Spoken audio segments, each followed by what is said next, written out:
2025. Current time is 3 p.m. Madam Clerk, could you call roll, please? Councilmember Beaver, Here. Councilmember Miller, Here. Councilmember Woolsey, Here. Mayor Pro Tem Venable, Here. Mayor Thorpe. Here. All present. Thank you, ma'am. And no public comment? No comments tonight. All right. So with that, we will move into our conference room. Current time is still 3 p.m. Thank you.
There you go. Gabe, check, test us. You're muted. Check, check. There we go. Sorry, I had to run from the AV room down to the podium so you could hear me. Okay, how about this? Do you have like you're on your phone? Right? Can you hit your volume up? You're not bad, but I can. I'm on speakerphone, so I'll take it. Hold on, let me try this. How about with it on just regular device instead of speaker? That's a little better. Let me grab the iPad. Give me 2 seconds. Good. Yeah, no worries.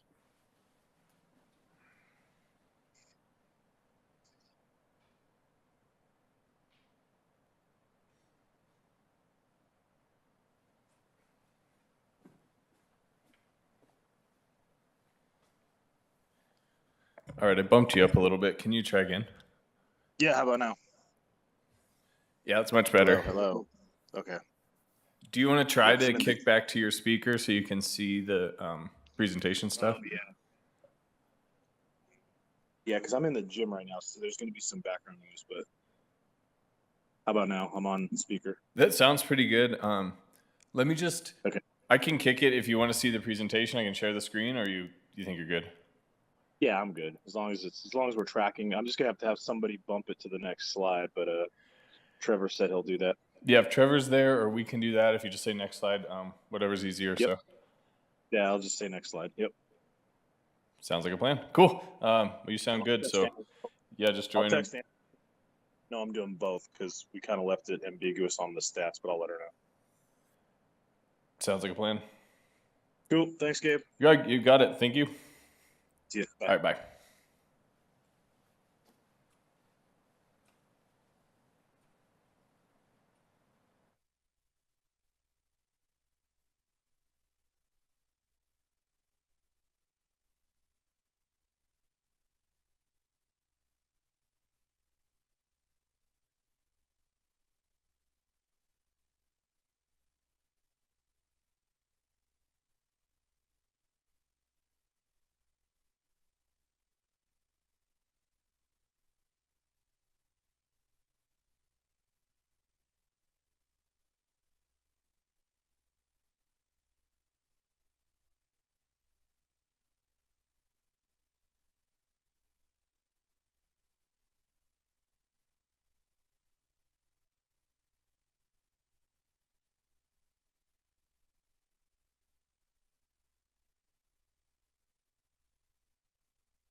Hey, Grant, it's Gabe.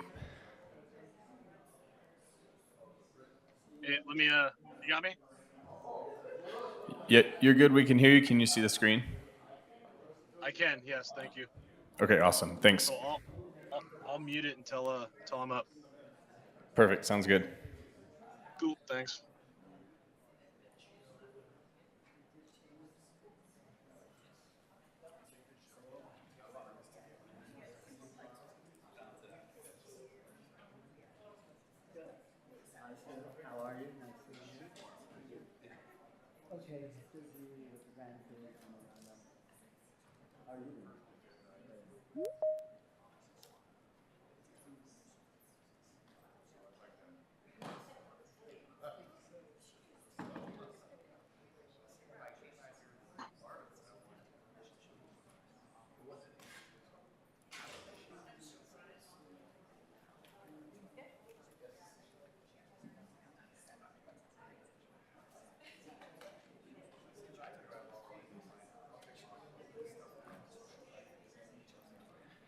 Hey, Sandy, can you hear us?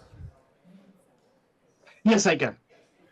Okay, perfect. We got you clear. If you just mute yourself till you're ready, you'd be good to go. Yes. Thanks. Thanks.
Hey, Councilman Beaver, can you hear us? Loud and clear. All right, sounds good. Thank you.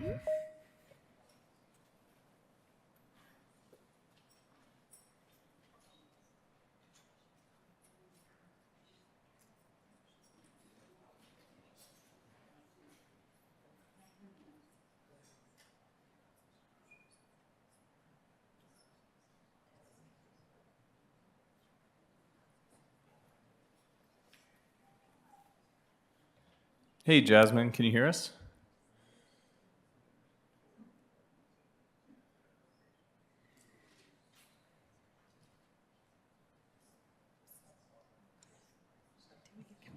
She's on.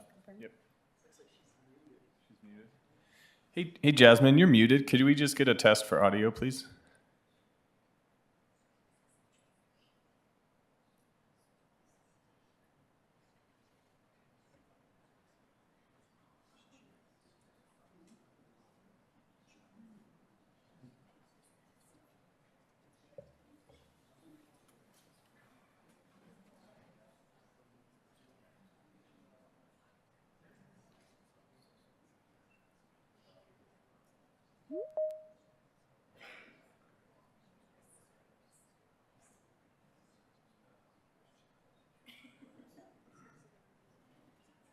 Is now joining.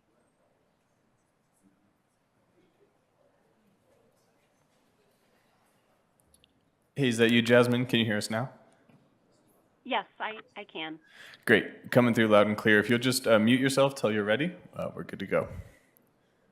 Thank you. Thanks.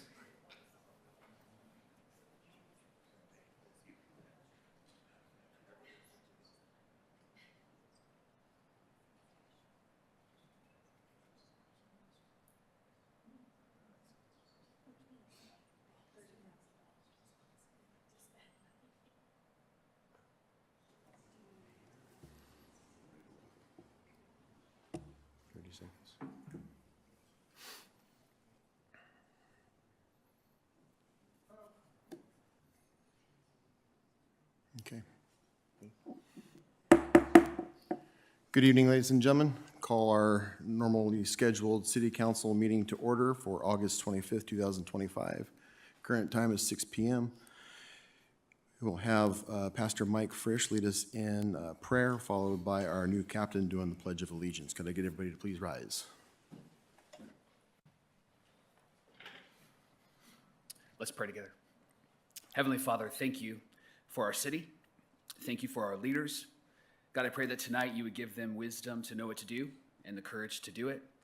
God, I pray that as we speak to each other, whether we agree or disagree, we would do that with honor and with dignity and with respect, and that tonight would honor you.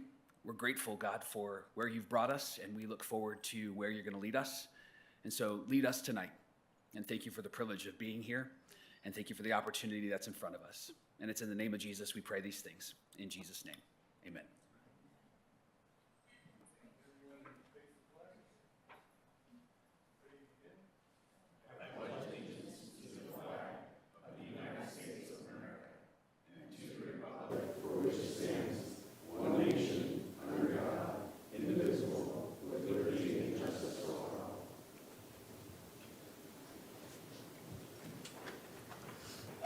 Thank you, Pastor and Captain. Madam Clerk, would you please call roll? Councilmember Miller, Here. Councilmember Woolsey. Here. Mayor Pro Tem Venable, Here. Mayor Thorpe. Here. Joining us via teleconference tonight is Councilmember Beaver. Councilmember Beaver, are you present? I am. Thank you, sir. And can you confirm that the agenda was posted at your location 72 hours in advance? It was. Thank you. And for the record, Councilmember Beaver is joining us from the Courtyard Washington Downtown Convention Center. Thank you, ma'am. Mr. City Attorney. Thank you, Mayor.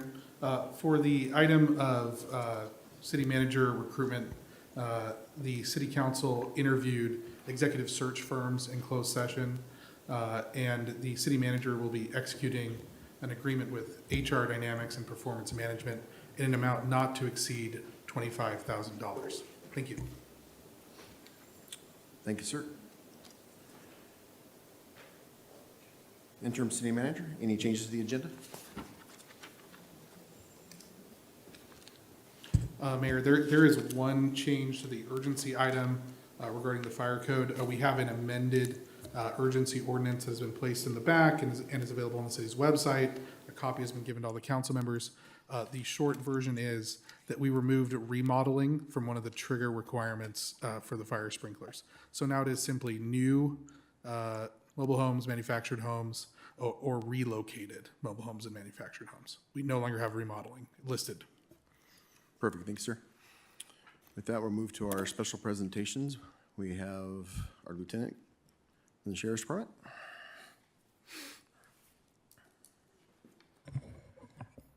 Good evening, Honorable Mayor and Council. As you know, our Captain Walker has been reassigned to our Specialized Investigations Division. We do have our new captain, Captain Brandon Wiebold, here to give a real quick introduction to himself and do the public safety update. Captain Wiebold came from the Scientific Investigations Division, and I will turn it over to him for a little brief intro.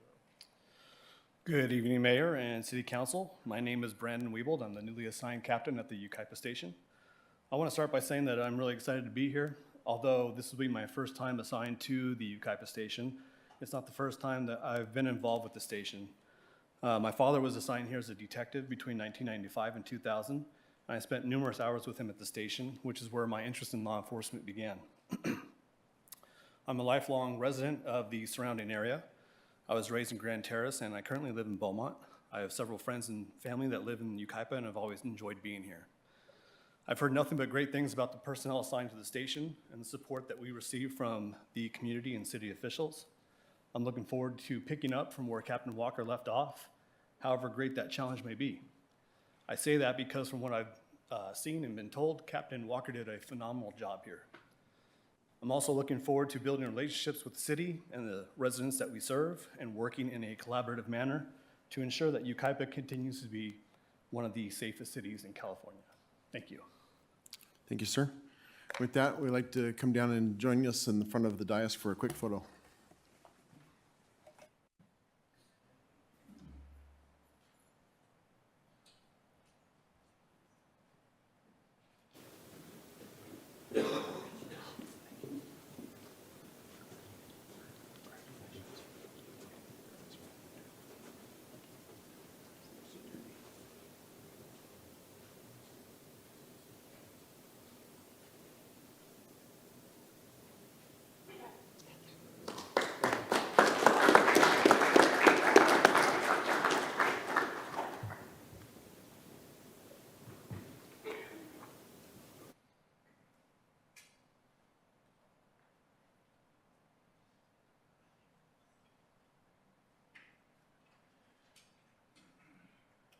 So now that everybody knows who you are, you want to do the safety report for the Sheriff's Department?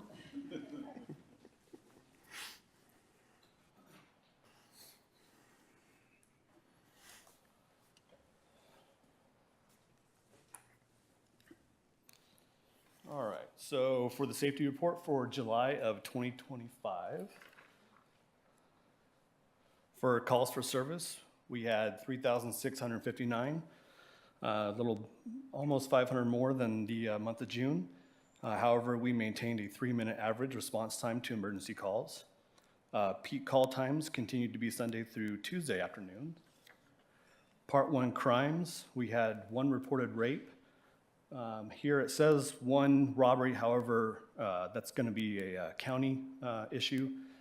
And we had 22 aggravated assaults, 7 burglaries, 18 thefts, 2 motor vehicle thefts. For arrests in July, we had 95 arrests. 63 were adult bookings into one of our correctional facilities. The most common arrests were narcotic-related offenses, warrant arrests, trespass offenses, and domestic violence incidents. For our traffic enforcement division, we had 145 traffic citations issued in the month of July and 15 traffic accident investigations, 2 DUI arrests, and 3 Office of Traffic Safety operations. And finally, for our solution-oriented policing team, they handled 33 transient calls for service. 6 complaints came in via the Yucaipa app in July, which is down from about 33 in June. 5 subjects accepted assistance or information, and there was 1 placement. They conducted approximately 40 park patrols and vacant property checks. They continued collaboration with local business owners and managers, and 13 updated letters of agency. Code enforcement drone flights to locate illegal firework activity, which resulted in 3 cited for fireworks. And I'm happy to report that during the 2025 point in time count, we had 4 unsheltered subjects, which was a 70% decrease from 2024. Any questions? Thank you, sir. My colleagues have any questions? No? All right. Thank you. Thank you. Next will be the fire department. Chief Malinowski. By Good phone, evening, right? There he is. Okay. Yes, sir. Good evening, Mayor and Council. Sorry, I apologize, couldn't be there. I'm currently deployed on a strike team up in Fresno County. Besides our 100-degree plus days, we're seeing statewide lightning activity causing an immense amount of initial attack and extended attack fires. So nothing quite major fires yet, but helping out our neighbors up north. So stats for Yucaipa fire for July. We can go next slide. 781 calls per service, which is a very busy month. And the kind of normal breakdown there on calls, nothing out of the ordinary. We'll go next slide. So on July 16th, units from Yucaipa City, CAL FIRE, and the Forest Service received a report of a fire at Potato Canyon. Upon leaving the office, I saw we had an obvious working fire. I was able to rolling request, just coming out of the office there, doubling our air assets, including a large air tanker, which is like a Dash 8, not the jumbo jet. So I was first on scene, found an acre and heavy old growth oak that was immediately threatening structures on Sunset. Tied in with Captain Walker, we issued an evacuation order for Sunset and Potato Canyon with some road closures. Our resources out of the Bryant Station took immediate action, and they had task forced up our 2,000-gallon water tender that we have from the Oakland contract, which proved valuable to mitigate that structure threat. Air tankers were allowed the fire to be boxed in with retardant before it reached an adjacent canyon, which is primarily grass. Had it spread in that canyon, we would have been looking at an extended attack or a major incident there. Firefighters were able to contain the fire to 1.5 acres. And just, a note for the public, we get a lot of pressure to open roads and lift orders as soon as they don't see smoke in the air. But as a reminder, that fire started with 1 spark, and until we mop it up 100%, there's thousands, if not hundreds of thousands of sparks in the ground we got to mop up. And now, next slide. So part of the advantage of me being a certified large tree faller for our department, I was able to certify all our staff in wildland chainsaws. This is a formalized training that's a didactic test and field evaluation. Next. And then 4th of July, as we do annually, we were able to, I was able to issue a permit along with our fire marshal for the fireworks show at Yucaipa High School. We provided standby for that on the firing pad and in our adjacent wildlands with no issues. And then also enforcement, which we'd kind of talked about previously. Anecdotally, living in the city, and I think stats-wise, we saw a large decrease in aerial fireworks and overall fireworks during our multi agency enforcement. Our CAL FIRE law enforcement did confiscate several 100 pounds of fireworks, all safe and sane type. They issued warnings. A lot of it was a misconception on, hey, I bought this from a fireworks stand, it's good to go, and not understanding that no fireworks are legal in Yucaipa. Our staff wasn't unable to track down any aerial fireworks despite their best efforts and roving patrols. Although sheriffs did cite several people for aerial type fireworks, even though all are dangerous and will cause fires. That's end report, and answer any questions. Thank you, Chief. Colleagues have any questions? Comments? All right, thank you, sir. Brings us to code enforcement. Mr. Benson? Mr. Mayor, Council, good evening. These are the code enforcement statistics for July 2025. We had 44 new cases submitted. 10 of those 44 were resolved by the end of the month. Like usual, the top cases are overgrown vegetation, maintenance of right-of-way, and trash and debris. This is an example of kind of a flop pad, I describe it as.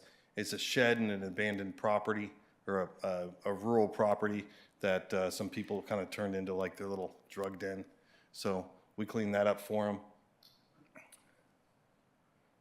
As far as inspection activity goes, we had 94 inspections, 67 total cases closed out, over $10,000 received in citation fees. One comprehensive mobile home inspection was completed, 3 poultry ranch inspections were completed, and one property was approved for the fine forgiveness program. They applied for that program while it was still active, and we're still going through the process. It was finally completed in July. This is another transient camp that we cleaned up in the city in July. That's the end of my report, unless you have any questions. Thank you, sir. Any I questions or comments? don't have questions, but I have 2 comments. Yes, ma'am. About 2 weeks ago, I noticed in front of our mobile home park 2 individuals that were in the drainage ditch. And it looked like one possibly was using drugs. I took pictures. I text that to you. Within 10 minutes, I swear, they had them. They had left the area, walked down the street, and the one car got the individuals. The second one came up and checked down in the drainage as to what all was there, if there was anything. So I know for the people in my mobile home park, we definitely appreciate that. Second comment, last Monday, I got to observe 2 junk cars removed from the corner of 3rd and E, which was a result of the ordinance that we passed. And I got to talk to the neighbor that lived next door, and she is so excited and so happy and so appreciative that we were able to do that. Now, we just have to get them to clean up their junk, but at least we've got rid of the cars. And I just personally want to thank code enforcement and the SOP team and the job that your people do. We appreciate you. We appreciate your thanks. Thank you very much, ma'am. Anything else? You? Chris? Anything? Good. All right, thank you, sir. Thank you, sir. Justin, you have to remind me if you have anything to say, because I'm not used to being on the speaker. All right. I definitely will if I need to, sir. Thank you. Okay, there we are. Just want to make sure we still had you. With that, Madam Clerk, do we have any public comment? We do. We will start with Michelle Farah, followed by Hanson Wong.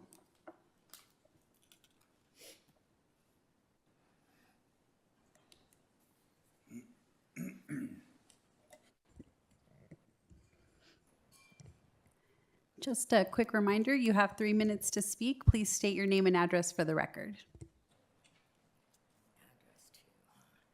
My name is Michelle Farage. I live at 33233 Colorado Street. I just wanted to ask or make some statements about some policies that you folks have for the city. Your general rules about building and who gets to build and who doesn't. There's a big ordinance about no metal buildings, no metal roofing, and yet in today's climate where we are all worried about fires, we're still not being allowed to put together metal sheds and put metal roofs on our homes or anything of that sort. But yet, there are lots of properties who get to, like in the middle of our shopping area, there is, I think it was considered a senior housing project, which is totally made out of metal siding, metal top. I know we're supposed to be building things that look like surrounding area, and that by means does not, portray that code. There are buildings planted on the outside corridors of the 10 freeway, all done out of metal, all do not represent the housing around it or buildings around it. So I just want to know that, is it just deep pockets that get to do these things, or does the average person get to protect their properties by building them in ways that more or less protect them? So I also can take a moment and just say that I'm not for a lot of your corridor area plans. I think it's called a freeway corridor. I live there. I get to see all that traffic. Sunday mornings takes me 13 minutes to get to work. During the week, it takes me 45 unless there's an accident. Then it can be well over an hour. So I can't imagine what it's going to be like with all these additional houses and trucks trying to go through there. And as far as I've seen, I haven't seen any expansion for our freeway corridor through that area either. But, so I guess there's no comments back. But along Oak Glen Road, great to have businesses get put in there, but I'm also very incredibly disappointed that you took away the Dunlap Park. Dunlap has always been sort of the red stepchild of Yucaipa, and it shouldn't be. Those citizens deserve more than they usually get, from schools to parks to a drainage system that took 40 years to develop. So good job on the drainage system, really boo-hoo for the rest of it. That's all I needed to say. Thanks.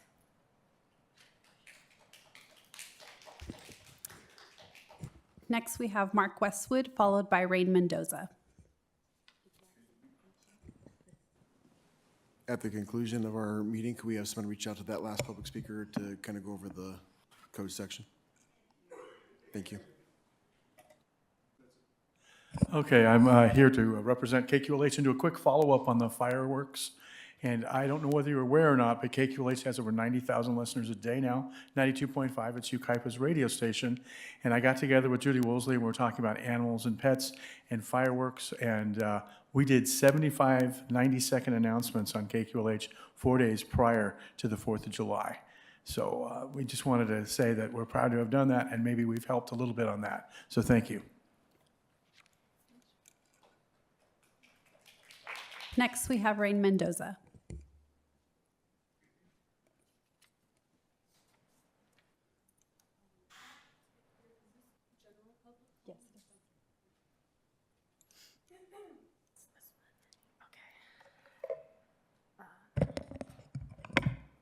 All right.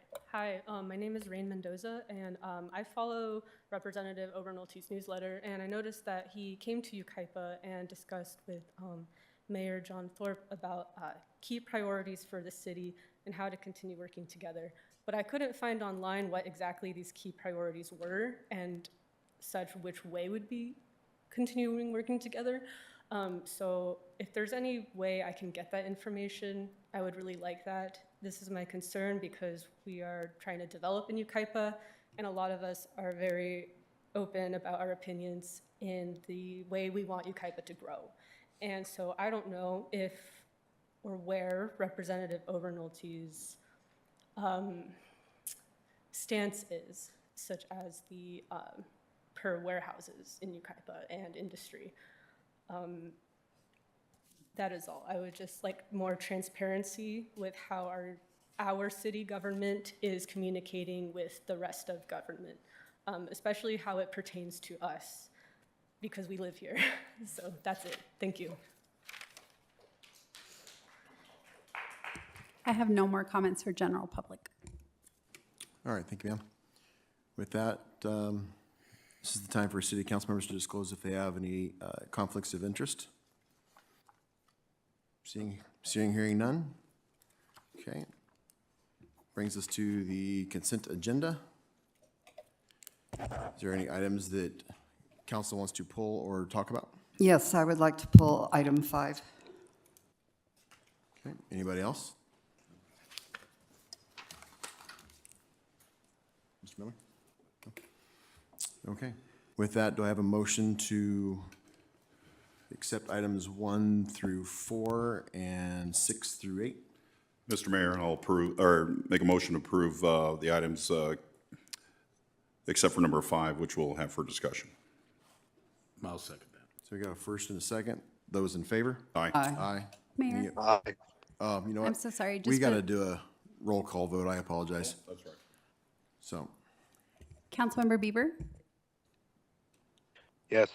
Councilmember Miller, Yes. Councilmember Woolsey, Yes. Mayor Pro Tem Venable, Yes. Mayor Thorpe. yes. Motion carried. Okay. With that, item number 5. Okay, thank you.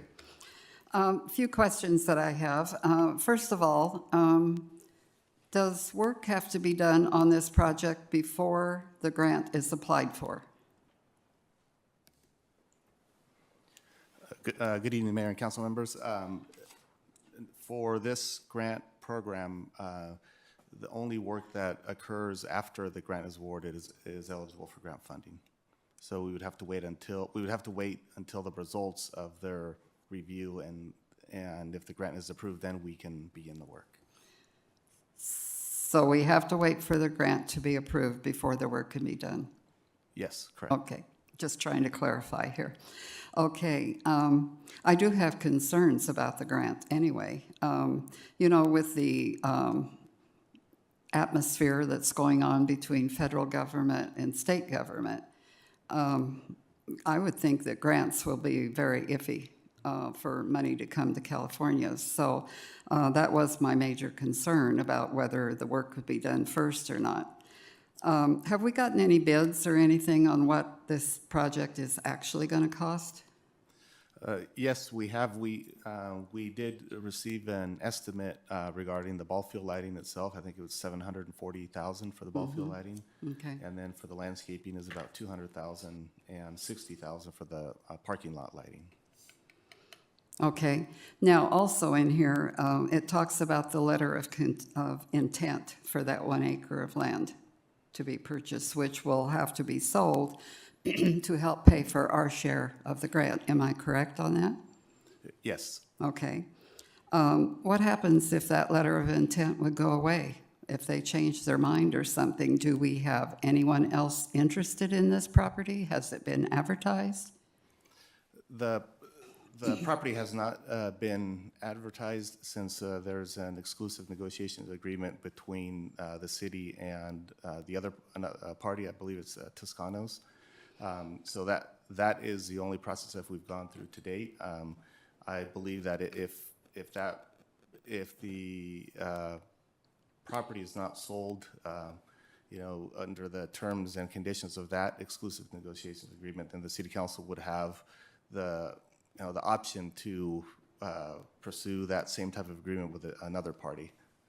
But to answer your question, it has not been advertised. It was something that was it came to the city, and then that opportunity came to the city, which was presented to the city council for the exclusive negotiation agreement. And that was in 21, correct?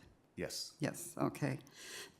So I just, to clarify this, for myself, for the people watching, and for the people sitting here, $1 million would be borrowed from the general fund?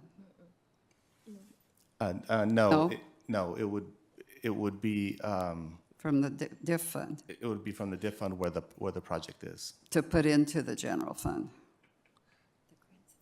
The grant request is for $500,000, which would require a $500,000 local match from the Right. city. And what we are recommending is that the $500,000 come from the proceeds of the sale of the property that you referred to earlier. Okay.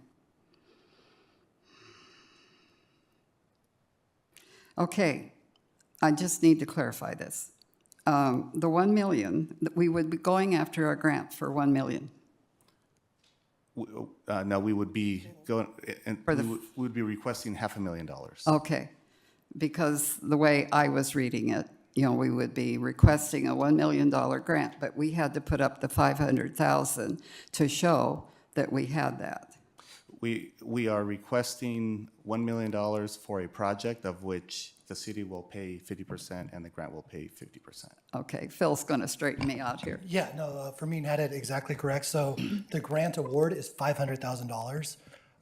The grant requires a match of an equal amount.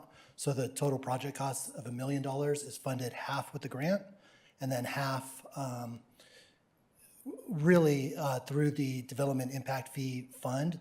And that would require transfers from the general fund that would be funded through sale of surplus property. Okay, thank you.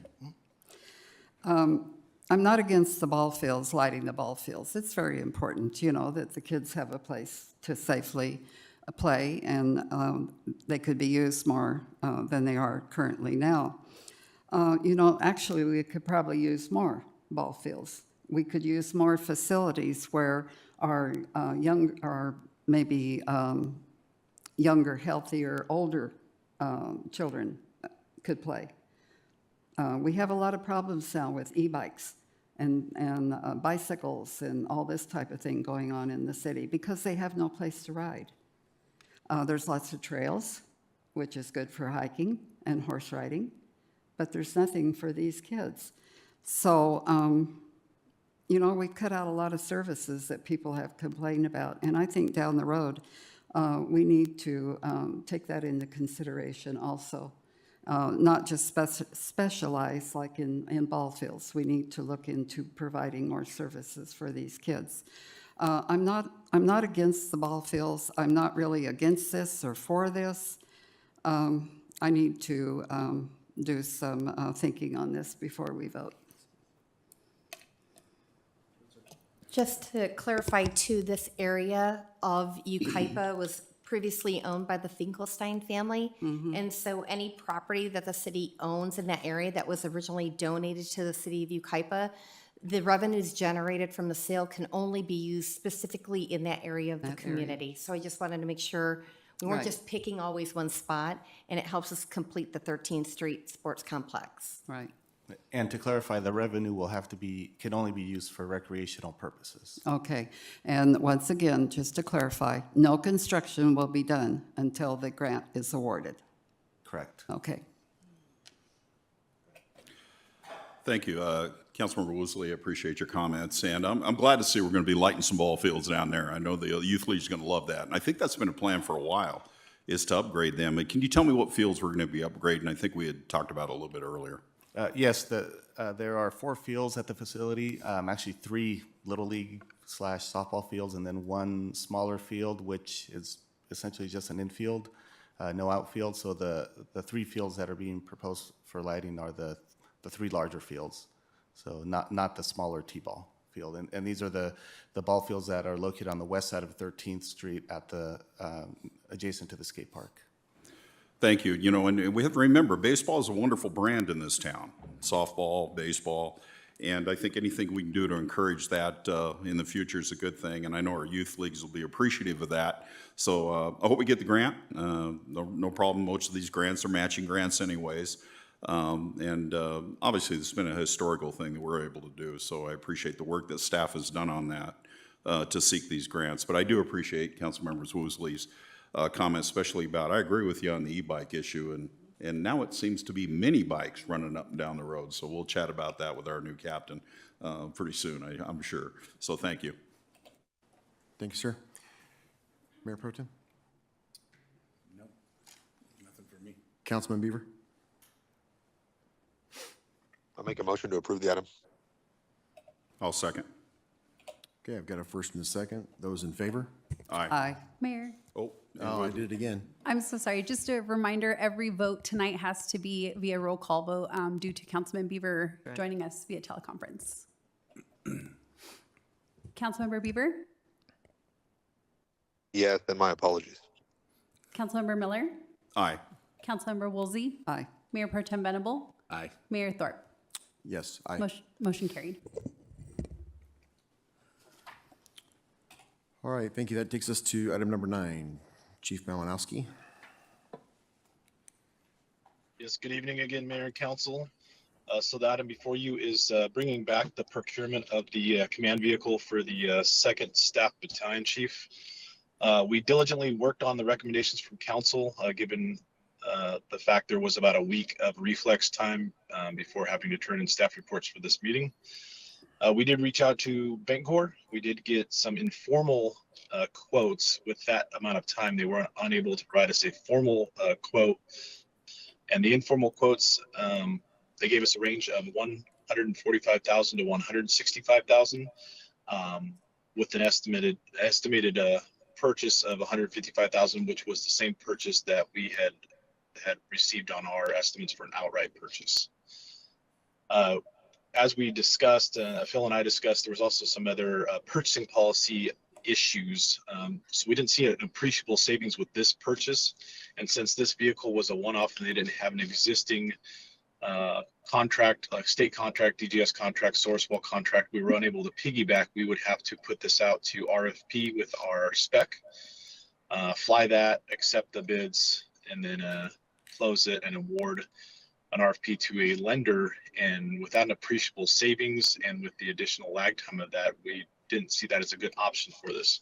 However, in looking into it and discussion from last council, staff did see that there may be a potential benefit for a fleet-wide leasing contract, at least to get more due diligence with additional time we'll need to take a better accurate look at that.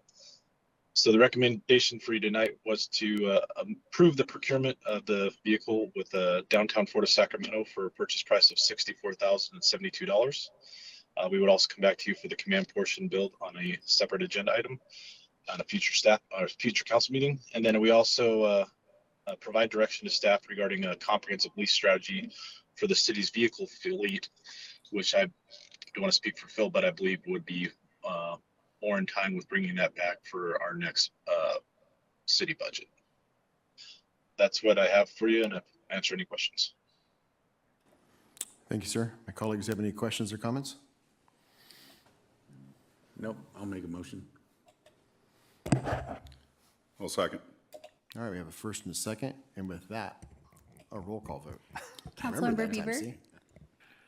Yes. Councilmember Miller. Yes. Councilmember Woolsey. Yes. Mayor Pro Tem Venable. Yes. Mayor Thorpe. Yes. Motion carried. Okay. Madam Clerk, item number 10. Thank you, Mayor. Item number 10 is going to be the monthly usage report for the Yucaipa mobile app. This is going to be for the month of July of 2025. Okay, very similarly to last month, we had a total of 274 monthly users. Reports submitted, reports issued 355, and the top issue again was streets. We had a total of 97 street issues that were reported. We had code issues that came in a close second with 77 issues, and then illegal fireworks was a close third with 67 issues reported. Per council's request, at the last presentation of this item, you had requested that we add some response times. I went ahead and added response times for the top three street city issues. The average response time is 2.5 days. For code enforcement, it's just a little over 2.5 days. And then unfortunately, our app was not able to capture the response time for illegal fireworks, but those were the top three issues. And that concludes my presentation. I'm happy to answer any questions. Thank you, ma'am. Anybody have questions or concerns? Comments? No? Thank you. All right, that's a receive and file. We don't have to vote on this one, right? We don't have to vote on this. I did have a question, though. I just wanted to see if I could get some clarification from council. This item, as it is a recurring monthly item, is this something that the council would like to continue to see as a report, or should we add this to the consent agenda? I'd be happy to add additional information to the report. If you'd like for it to go back on consent, we can add some more detailed information, but it's completely up to the council. Are we getting more users by reporting this? Yeah, it's I would say it's very consistent. July we had 274. Last month we had 169. So I think it just varies. It varies on the time of the year. But consistently, you're going to see that every month the top issue is always going to be streets. The response times are going to be pretty consistent. It's going to be a lot of the same report. Yeah, that's one of the reasons why I brought it, excuse me, to the attention, just to get more users out there, because it's full of information on anything that we do here in the city. We try to be more transparent for everybody to see what we do and stuff, and it's all on the Yucaipa app. You can go in there for dates on the ribbon cuttings and everything that we do in the city and stuff. And I think that there's reports in there from code enforcements that you can see, the progress that we're doing. And so that's why I really like to see it on the regular agenda than the consent, to maybe help boost it. So. Yeah, absolutely. Completely up to the council. There's some other things that maybe we could do. We could do some social media posts to try to promote this, but whatever the council would like. So I'm good with anything, either way. Any input? Comment, yes. I think, Go ahead, Justin, sorry. apologies. I think having this is, number one, we know that our police and our fire and our code enforcement are doing outstanding jobs for our community. Public Works does an amazing job as well. We may not see it as often, but anytime we have an opportunity for, even if Scott himself is to come up and kind of give a report on big projects that our Public Works have undertaken, the community sees the issues. They see the potholes. They see any type of roadway conditions or signage issues. I think it's an opportunity for them to come out and say, yeah, here's in the last 2 weeks since our last meeting, or the last 4 weeks, here's kind of what our Public Works has captured. Honestly, our Public Works, I think they're overworked, certainly understaffed, and I would love to try to champion their cause, because they are doing truly phenomenal work, while the rest of us, especially during times in inclement weather, I don't know, during Hurricane, I think Hillary, we were all battening down the hatches and staying indoors, and our Public Works were out there clearing drainage canals. So I know Fermin's team, Scott Washburn, and all the folks over there do incredible work, and I would love to highlight it at our city council meetings on a monthly basis.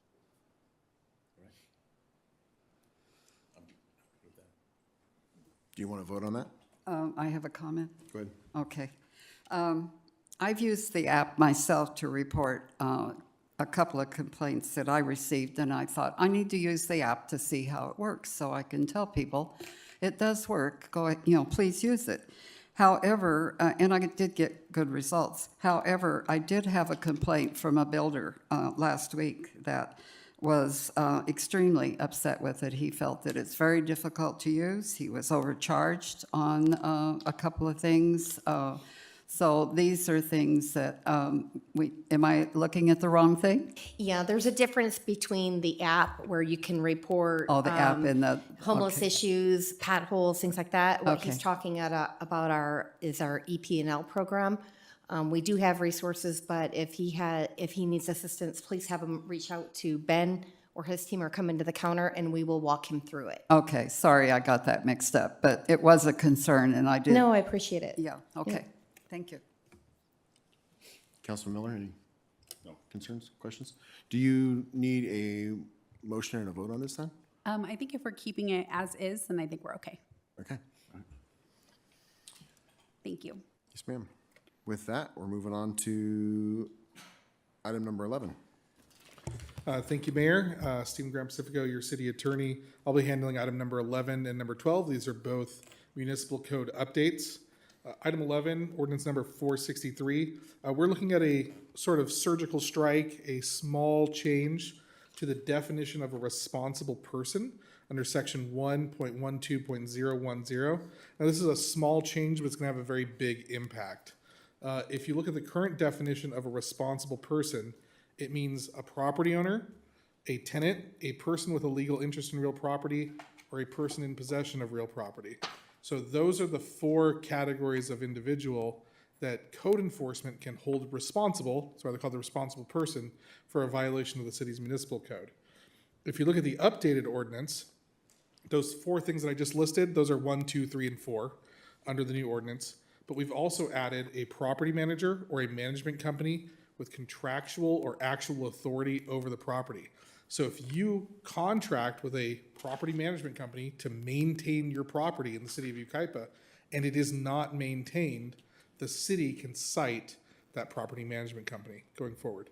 Number 6, a contractor, subcontractor, or developer performing work at the property. If they're the one creating the nuisance, then we can cite them instead of citing just the property owner. Number 7, a operator or host of a short-term rental or other transient lodging use.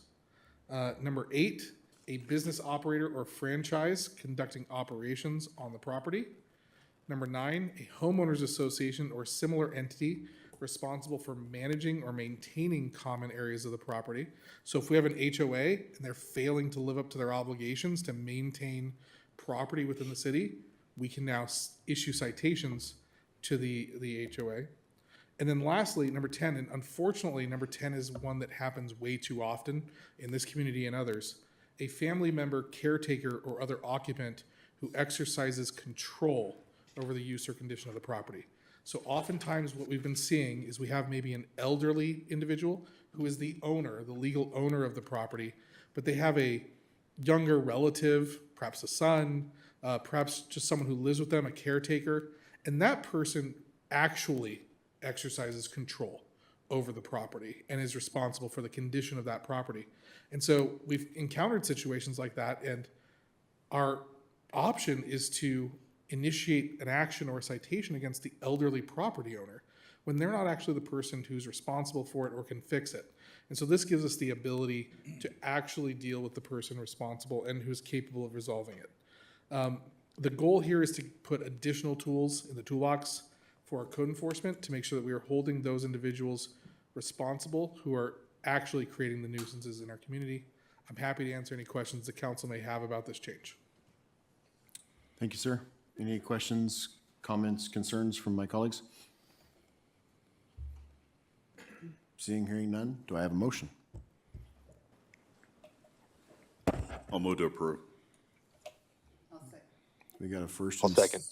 Oh, sorry. First being Councilman Miller, second Councilman Woolsey. With that, roll call vote, please. Councilmember Beaver, Yes. Councilmember Miller, Yes. Councilmember Woolsey, Yes. Mayor Pro Tem Venable, Yes. Mayor Thorpe. Yes. Motion carried. Thank you, ma'am. All right, sir, back to you again. Item 12. Yes, Mayor, and what we have in front of us is an urgency item, urgency ordinance number 464U. We're bringing this forward on an urgency basis, not because the city has been sitting around waiting to bring something on an emergency basis like this, but rather because we're responding to urgency legislation that the state of California legislature actually adopted not that long ago. The legislature was looking at AB 306 for the last year, primarily in response to the Palisades fires. And what they were considering at the legislature was freezing the building codes in the state of California as it relates to residential construction. And the intent was to prevent, I'll call it some of our more coastal neighbors in the state, from enacting ever more complicated and burdensome amendments to the building codes at the local level, making it really challenging for people to rebuild their homes following those fires, but also just to build residential housing in general, increasing the cost of that residential housing.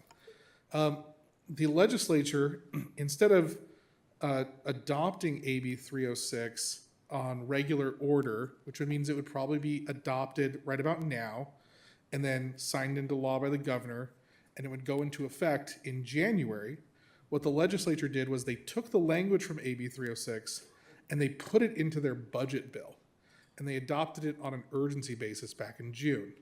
And the language prevents local jurisdictions, like the city of Yucaipa, from enacting changes to our building codes, including our fire code, that would have an effect on residential housing. And it's going to have this moratorium on changes until 2031.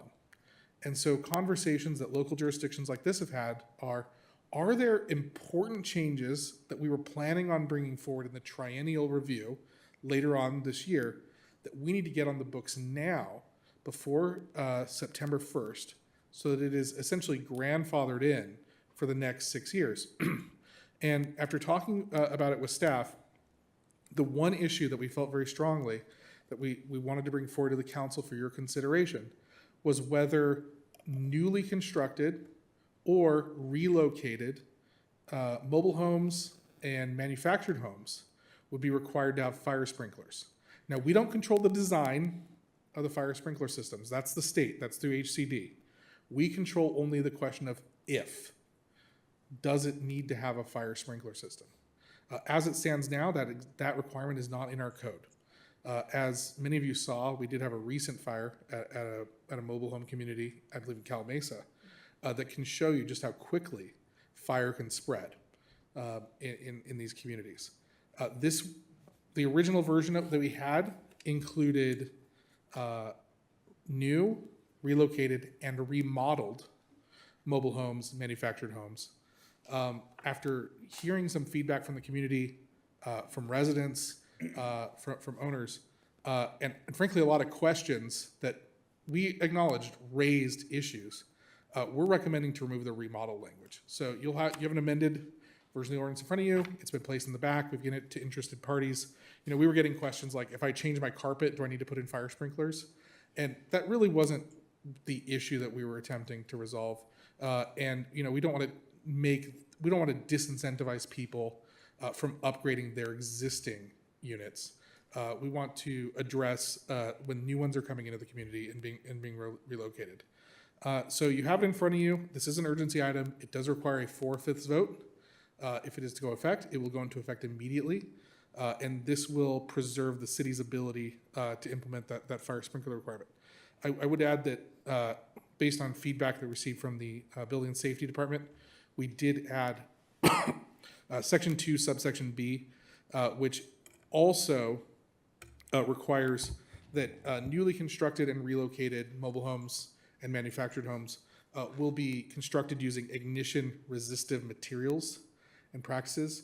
So again, this is a requirement that we are preventing these types of homes from essentially being tinderboxes.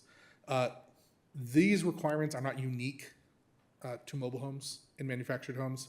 We do have other requirements for single-family homes, and you are going to see a new code coming forward later this year that's going to talk about ignition-resistant materials for those, but we need to get this one on the books now to ensure that it gets grandfathered in.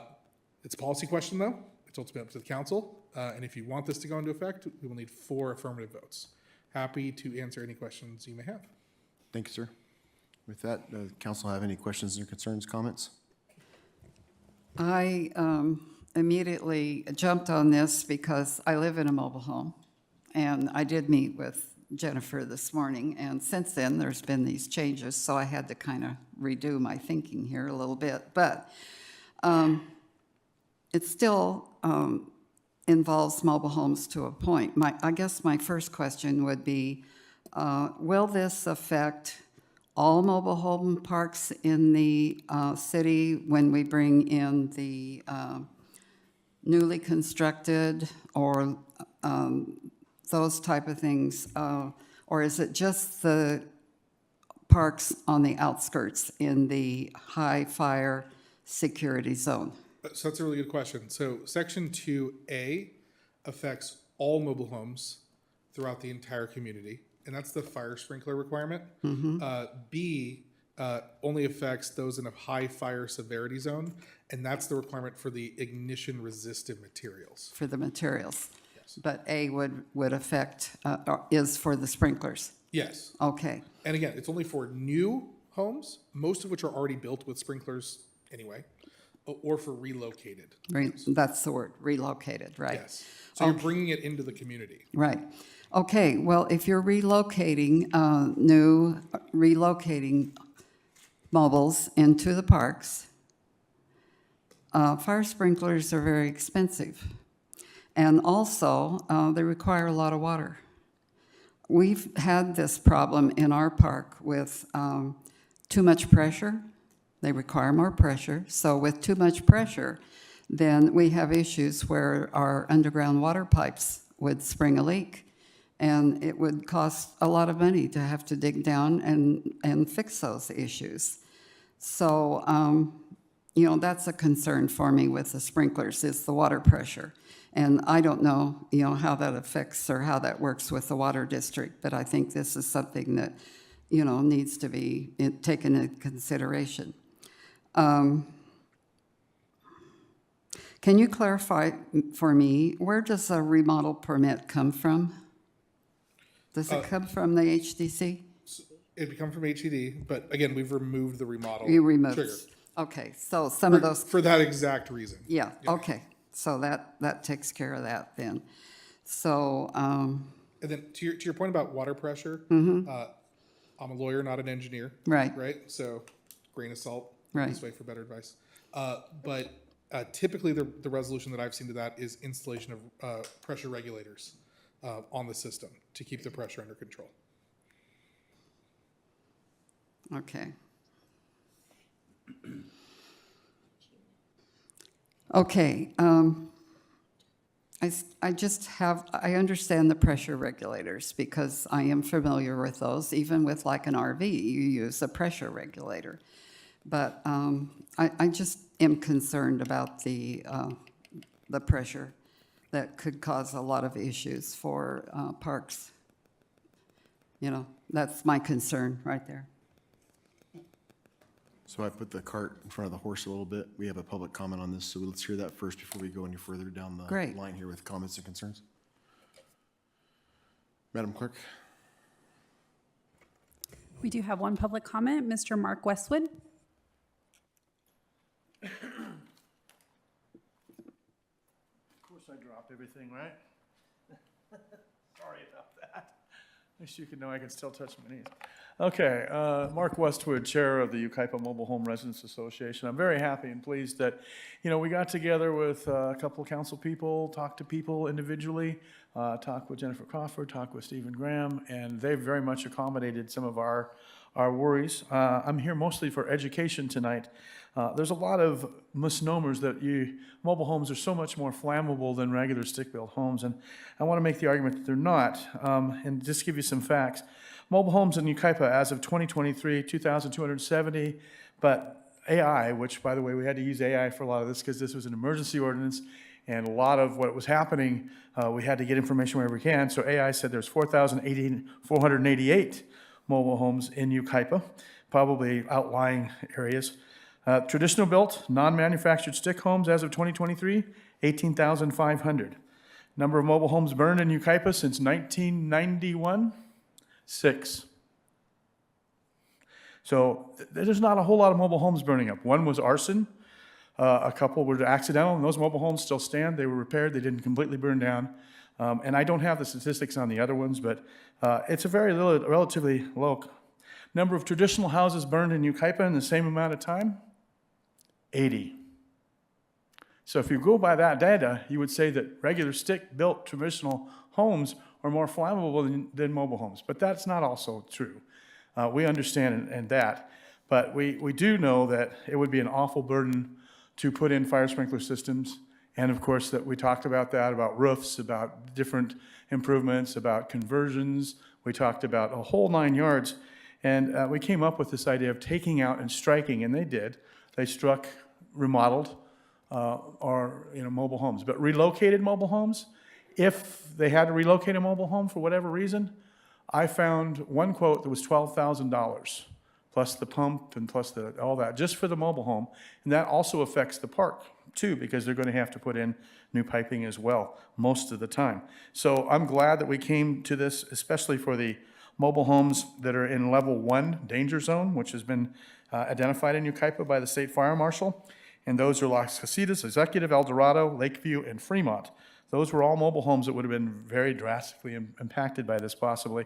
So we're glad of that. But going back to 306, which is the emergency bill, which is what's caused this urgency ordinance, it states very clearly that the changes and the modifications necessary as an emergency standard to protect health and safety can still go forward. And then my other question, I don't know if I can ask a question, but maybe through Councilman Woolsey, is if you do this amendment tonight and you approve it by 4/5, then can you come back and amend that ordinance even before June 1st, 2030, which is when that emergency ordinance ends? Thank you very much. I have no more comments. Thank you, ma'am. Sir, would you like to respond to that? If the council would like me to, I'd be happy to. Yes, we would be able to amend it if by amend it, we mean reducing the standard. The issue under 306 is increasing standards. So if for whatever reason it was determined that this isn't working in our community, you could always pull it back. Yes. Thank you. Any other comments, concerns, questions? Miller? Venable? Beaver? No, sir. I don't know if he's still on the phone, and I don't hate to put him on the spot because I didn't have a chance to talk to him about it, but Chief Malinowski, are you still there? Sir, he's not, but if you need him, I can have him join the meeting again. No, that's okay. If he was here, I was gonna ask him a question, but it's probably not pertinent, so, okay. Then I need a motion. I'll move to approve. Okay, we got a first. Do I have a second? Seconded. Perfect. With that, a roll call vote, please. Councilmember Beaver, Yes. Councilmember Miller, Aye. Councilmember Woolsey, No. Mayor Pro Tem Venable, No.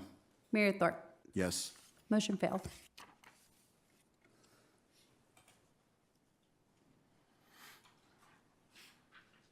Did you say it failed? Wasn't there 3 Yes. yeses? You needed a 4/5 vote. Oh, I apologize. Okay, all right. Okay, with that, item number 13, it's a public hearing. So I'll open the public hearing. And current time, 6:59.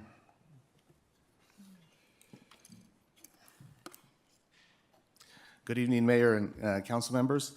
This public hearing is for the Freeway Corridor Specific Plan Update and the Pacific Oaks Commerce Center project. I know that this will be probably the 4th or 5th time that the City Council has seen a lot of this information in the public hearing setting. So there are several slides that are going to be presented to you tonight that you have seen before, that the public has seen before. I'll spend a little bit of time on them just to get the information out there. So we'll start with a little bit of history. As you are aware, the focus of this item is the area along the I-10 freeway, and for years, going back to the city's first general plan that was adopted in 1992, that area has always been identified as a key component to the city's long-term plan as far as economic development. And, for years after that, the city council has planned that to be, the future of commercial and housing needs for the city. The 2004 general plan continued that goal. The 2016 general plan update also added more goals that reinforces how important the Freeway Corridor Specific Plan area is, not just for the commercial and residential needs of the city, but also the future, the economic development of the city.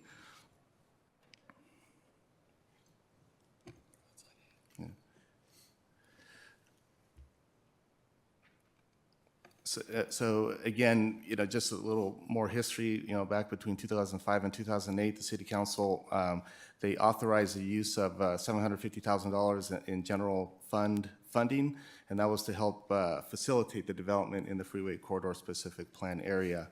That resulted in the Freeway Corridor Specific Plan adoption. That plan was adopted by the City Council in 2008. And again, I wanted to emphasize, that the City Council back then had prioritized the use of general fund money to facilitate development on this property or on these properties. Typically, cities won't invest money like that to kickstart this kind of development. So once the current plan was adopted back in 2008, that's been in place for almost 17 years. This slide here shows that essentially what the land use distribution of the current plan is. Again, this is a current plan. what you are considering tonight is an update to this plan. If that update is not approved, then we default back to this current 2008 plan.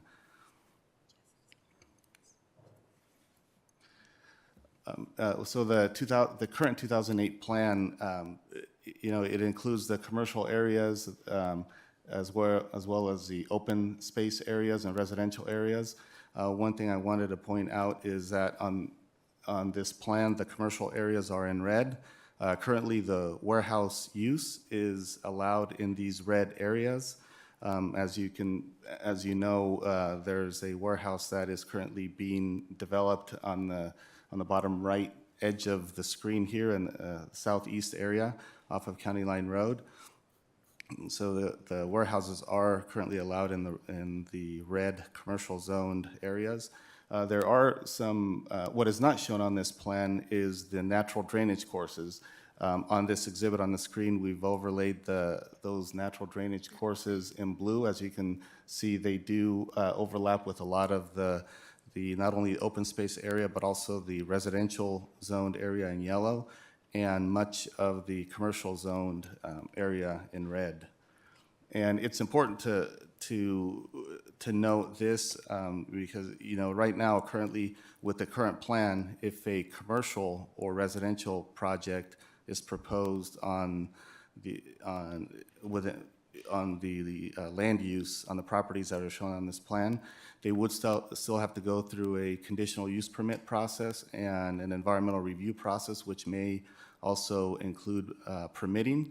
So the current plan does require some additional steps, which may prohibit development within some of these natural drainage courses. But if the property owner chooses to develop within those drainage courses, then there would be some more extensive environmental review that would be necessary, which comes with an additional cost.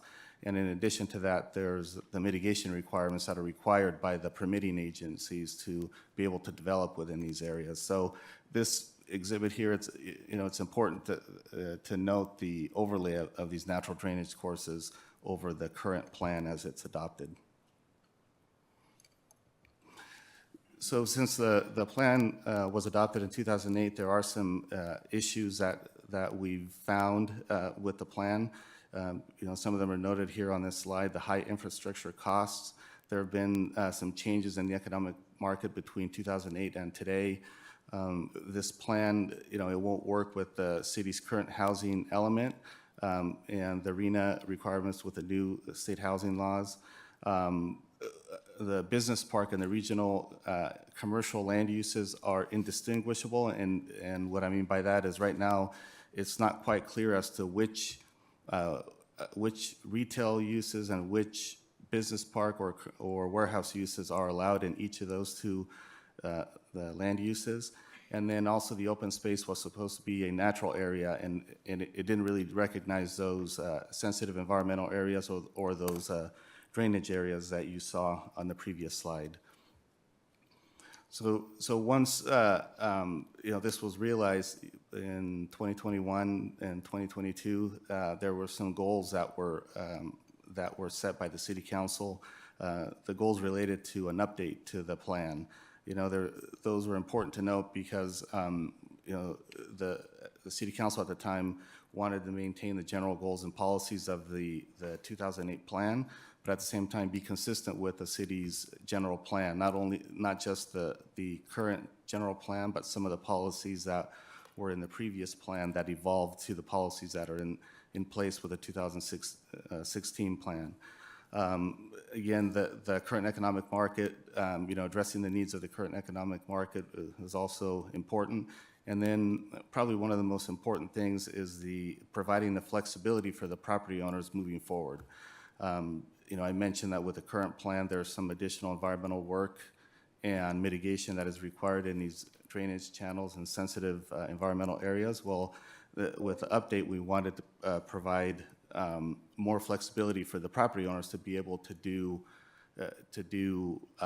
what they choose to do with their property in the future. And even if that means that they would have to go back and revisit some some of the environmental reviews or the studies, but they would still have that flexibility and ability to do that in the future. So once those goals were established, the City Council provided direction to staff moving forward with the update. As you can see on the screen, there were several public meetings or study sessions that were held in 2021 and 2022. And again, there's that direction from City Council was very specific, to allow more flexibility in open space, consider the natural views, preserve the ridge lines from the freeway and Oakland Road, manage traffic impacts, and then to hide warehouses from the freeway and the adjacent city streets. So in May of this year, City Council was presented with 5 options and directed staff to move forward with option number 3. The plan that you see on the screen before reflects that option number 3. And the update that the City Council is considering tonight, the overall specific plan update, is based on this option number 3 that City Council gave direction to staff on back in May. One of the things that was requested at a previous meeting was a side-by-side comparison of the 2008 plan, the current plan, and the updated plan. And as you can see on the screen, we kept the colors the same. The commercial areas are in red. And I mentioned earlier that with the current plan on the left, the warehouse uses are allowed in the red commercial zoned areas. One of the key differences on the updated plan, there is the dark green colors, which is the open space conservation area. That is very similar to the exhibit you just saw that showed the blue natural drainage courses. So this updated plan, we wanted to identify those sensitive environmental areas in those drainage courses and essentially complete all the environmental work that is required that a developer would have to do with the current plan. We completed that environmental work and the mitigation studies as part of the update. That way, if a property owner chose to develop on that property, they would not have to do that. Obviously, they do have if this updated plan is approved, the property owners will still have the ability, that flexibility to develop within those areas, but they would have to complete some additional environmental review on their own at their expense, which is pretty typical, pretty common with any property owner who wishes to develop their property.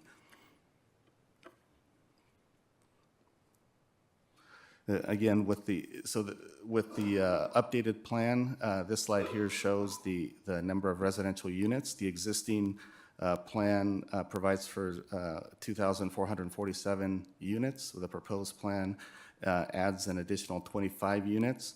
And one thing that's important to mention is that the residential land uses, the densities, they were updated to work with the market demand. On the left side of the screen, on the bottom, you see the different residential density types.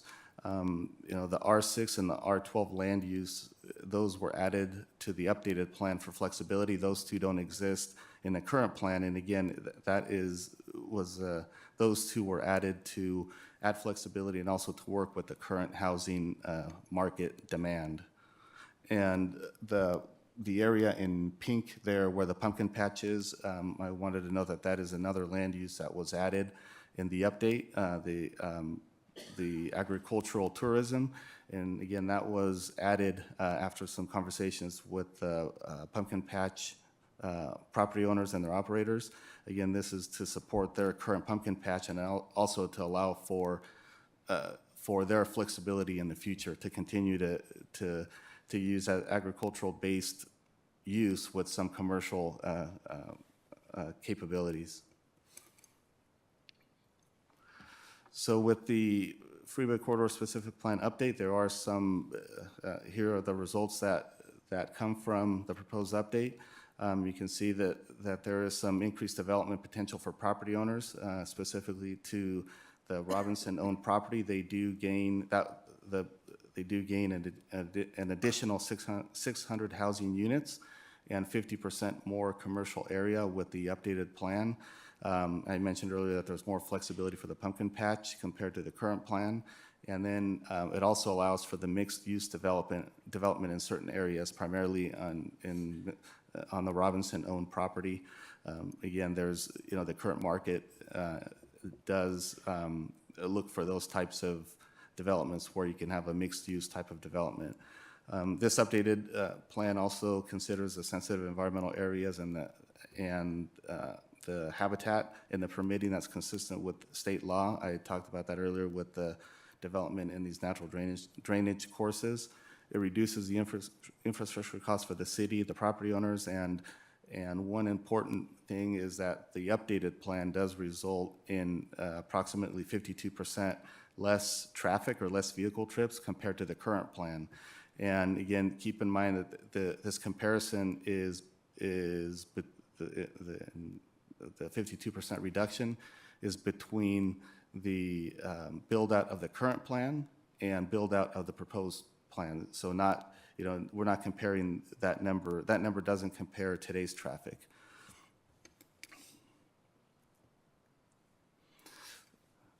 So the second component of the item before you tonight is the Pacific Oaks Commerce Center project. You've heard a lot about this proposed warehouse project in previous meetings. It includes the 312-acre site, proposes 2 warehouse buildings.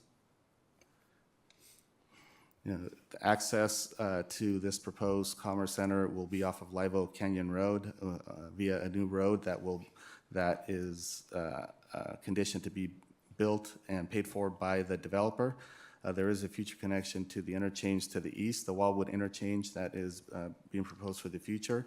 And this project, if approved, it is conditioned to provide, and by that I mean to construct and pay for the infrastructure that serves their facility. And that includes the roads, drainage, water, sewer, electric, and telecommunication. And I'll talk a little more about that here shortly. Here's just some visuals that you've seen before regarding the warehouse project, the vantage point from the Live Oak off-ramp at the freeway and viewing the project site from the I-10 freeway. As you can see, where the warehouse buildings are proposed, they are not visible from either of those public streets. One question that came before us at the previous hearing was, what about higher elevations? Will you be able to see the warehouse from higher elevations, such as the residents that live along Colorado Street? The warehouse developer has provided these different renderings of what it would look like from that higher elevation. And as you can see on the photo on the bottom, the warehouse project it is visible in between the hills there from that higher vantage point.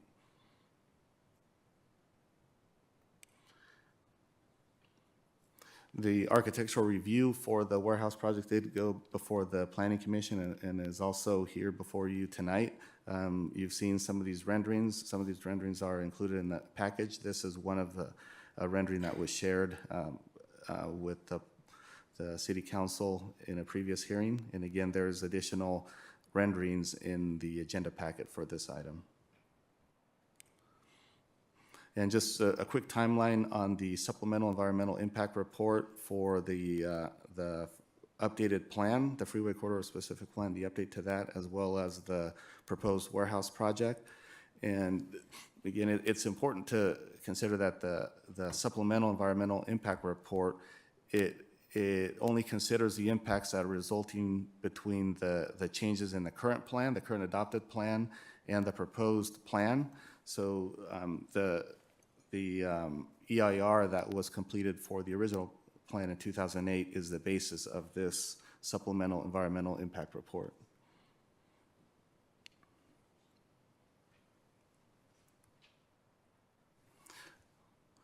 And as part of completing the update to the freeway corridor specific plan, one thing that was important is to make sure that the update to the plan is consistent with the city's general plan and also the city's housing element strategies. And so it's important to note that the plan, the updated plan that's before you tonight is consistent with those two documents.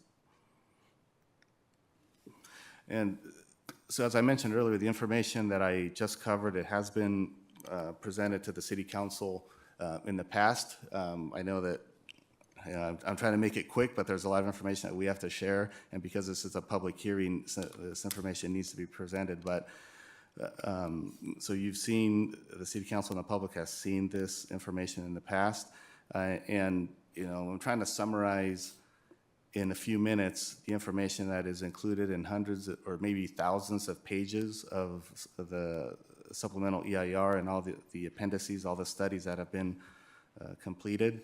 And these studies, they were completed by professionals who have analyzed all of the impacts that are associated with what's being proposed before you tonight.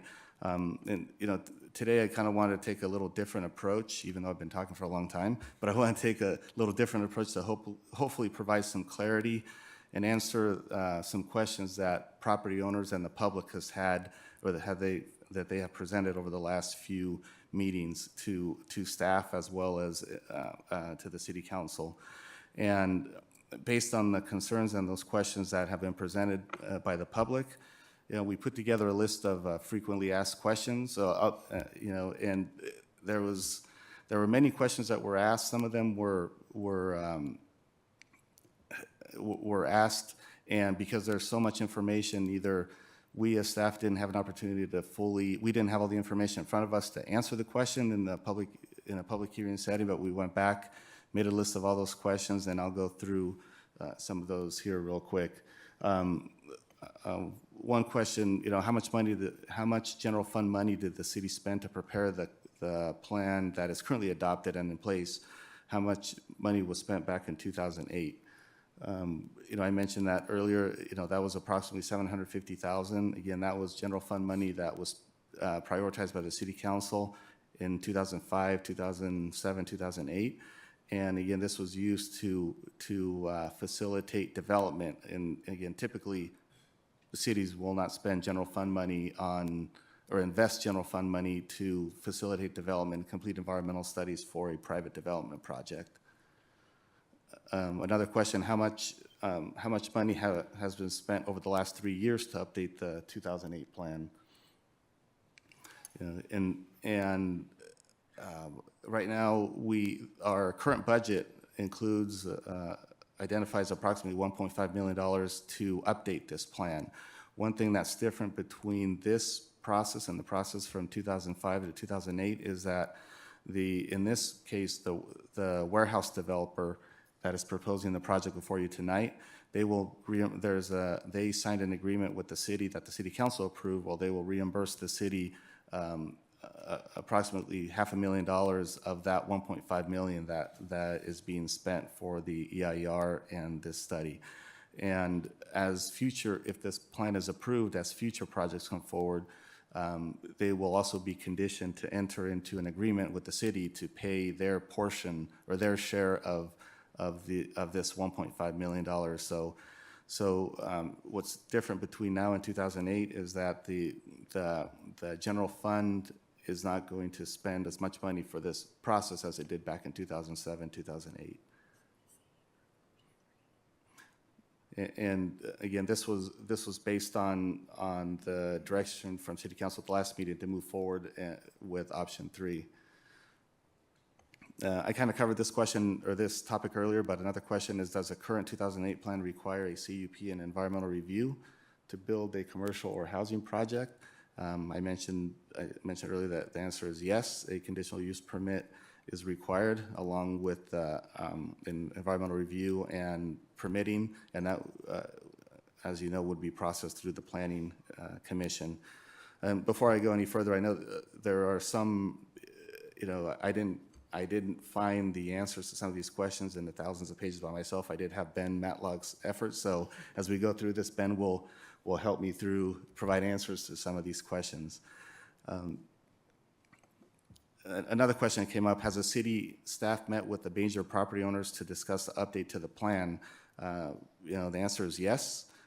We have had several meetings and discussions with not only the property owners, but the property owners' representatives, and that includes the Robinson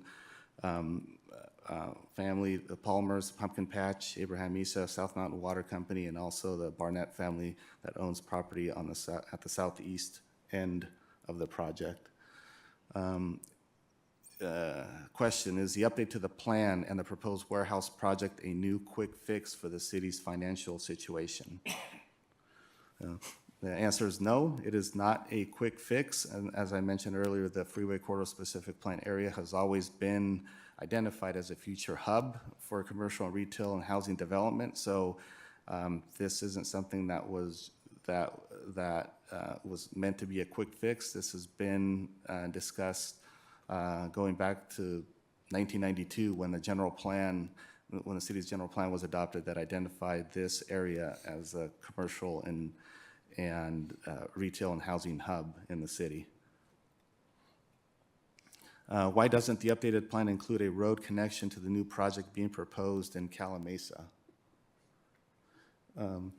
The updated plan, it does keep the same connection to County Line Road as a current adopted 2008 plan, and we've added an exhibit here that shows that connection. Over on the far right, where the black arrow is, that is where the current 2008 plan and also the proposed updated plan shows a connection to County Line Road. Also included in this exhibit is a project that is being proposed in the city of Calamasa. They've actually, for this project, the city of Calamasa circulated their environmental document. I believe today was the last day of their 45-day public review period. And this exhibit that you see here is directly from that document. And in this, as you can see, the road network in that proposed project, it does not show a connection to the north, to the Freeway Corridor Specific Plan area. So, the city's updated plan doesn't show any additional connections to the south, to Calamasa. Again, primarily because we the city have not been asked by the city of Calamasa, who's processing that project. And as you can see, the map that they are circulating does not show any connection.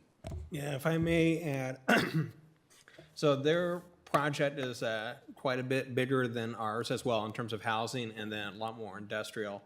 As part of their traffic analysis, they didn't need a junction point through the city to like Live Oak Canyon or anything like that. And then our specific plan doesn't need that connection point into Calamasa either. So there wasn't necessarily a demand from our plan. And based on the analysis that Calamasa did, there isn't a demand on their plan to connect through to Live Oak Canyon or the future Wildwood based on how the plan was assessed and the environmental review completed today. Thank you, Ben. Another question, if the updated plan is not approved, how does it affect the city's adopted housing element? For years, the city's housing element has identified housing in this Freeway Corridor Specific Plan area.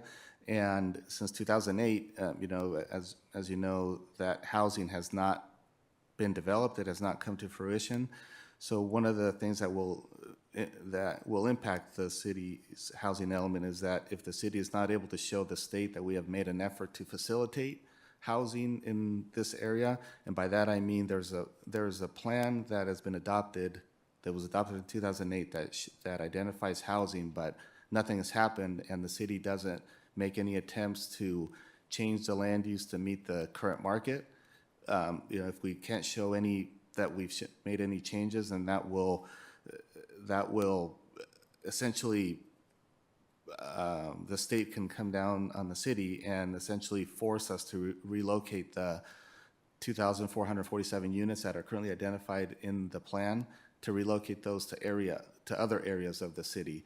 And that is as a result of you can't leave if a plan isn't being developed, the state doesn't want you to leave it the way it is. They want you to make an effort to make changes to facilitate development. And if I may add, so the term that the state, as part of more recent legislation, is deemed infeasible. So if you've had a housing site and kind of planned for a few housing cycles, nothing happens with it, the state defaults and says, you know what, this is not going to happen, so you need to plan elsewhere.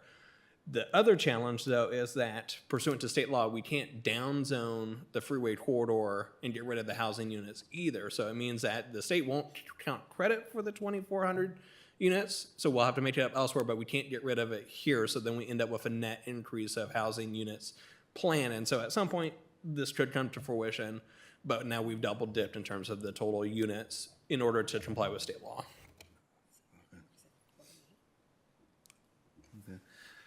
Another question that has come up, how much additional annual revenue will the proposed warehouse project bring to the city?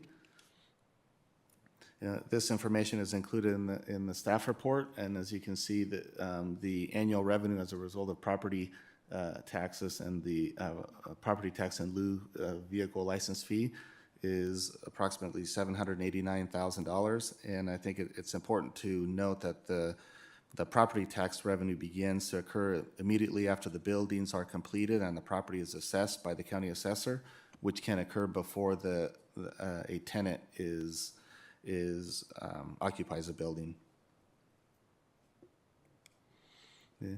How much development impact fee revenue will the proposed warehouse project bring to the city? The city council just recently adopted the new development impact fee schedule for the city, and this number that you see on the screen is based on the new methodology. And as you can see on the 4 different components, drainage, traffic, public facilities, and fire, there's a total of almost $14.4 million that will be a one-time revenue to the city as a result of the development impact fee program. Why can't the land uses at the future Wildwood interchange be revised in the updated plan? That's another question that we have received. And as the city council is aware, the Wildwood interchange is in the city's adopted CIP. We are working with SBCTA and Caltrans on the development of that. And as you know, that an interchange project may take years to develop. Right now, we are in year 4 of the process in the environmental documentation phase, and that will conclude at the end of this year, and we'll move into the engineering phase. And then once the engineering phase is completed, Caltrans will begin, with the city's help, the property acquisition to construct the project. And as we've mentioned in the past, that if any changes to the land use within that proposed Wildwood interchange footprint may result in inverse condemnation and legal issues, once it comes time to approach the property owners for the right-of-way or the property that is required for the interchange. Again, on the side-by-side comparison of the current plan and the updated plan, you could see where the black circle is that the land uses are similar. In both, they have not changed. Why is Yucaipa Valley Water District wastewater treatment plant property and excluded from the updated plan? That the property that is owned and operated by the water district is designated for public utilities in the current plan.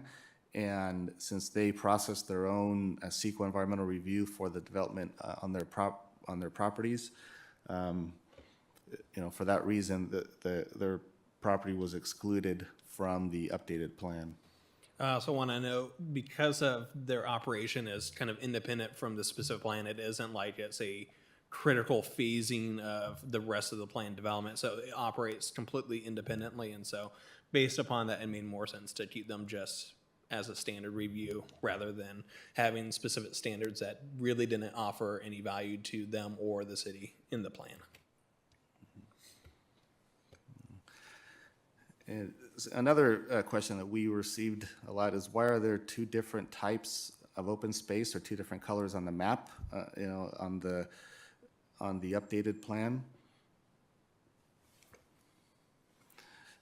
And this is important to note, I think. The current 2008 plan it doesn't allow any development in the light green open space area. And again, the reason is because that area was designated as open space and to be undisturbed. This was in 2008 and in the current plan. This updated plan does differentiate between the environmental sensitive open space areas and those natural drainage areas, and the open space that can have limited development. We've mentioned before that in the updated plan, in the light green areas, there is some limited development that can occur, such as grading. Ben can touch on some of the other things that can be done in that area, but it does provide some additional flexibility for the property owners and developers to be able to use some of that light green area to facilitate their development. And if anything, it reflects kind of the current conditions. So the existing green says kind of no development whatsoever, but there's land in that that's currently used for farming operations or grazing, other stuff where it really is already disturbed. And so we were trying to reconcile that of, okay, sensitive places, that warrant the mitigation and have all these permit and kind of red tape associated with it with other agencies. We're gonna differentiate in the other ones that are already kind of being used. We're gonna make sure that the current plan reflects that flexibility, given that it doesn't make sense to have a plan that's already contrary to what's happening on the ground. And you can see on the side-by-side comparison map that the updated plan does show a little less combined open space areas in the current adopted plan. And again, that was intended to provide the property owners and developers with more flexibility based on City Council's direction.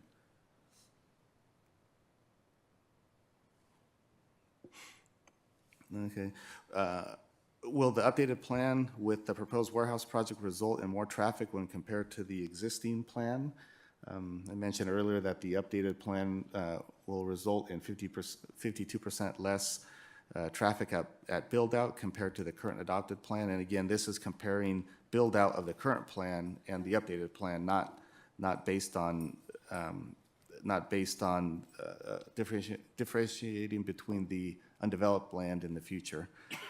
And the reason for that is that there was a change of traffic demand for the business park use, the warehouse use, and then also the change of the residential densities for more efficient traffic that resulted in less projected traffic.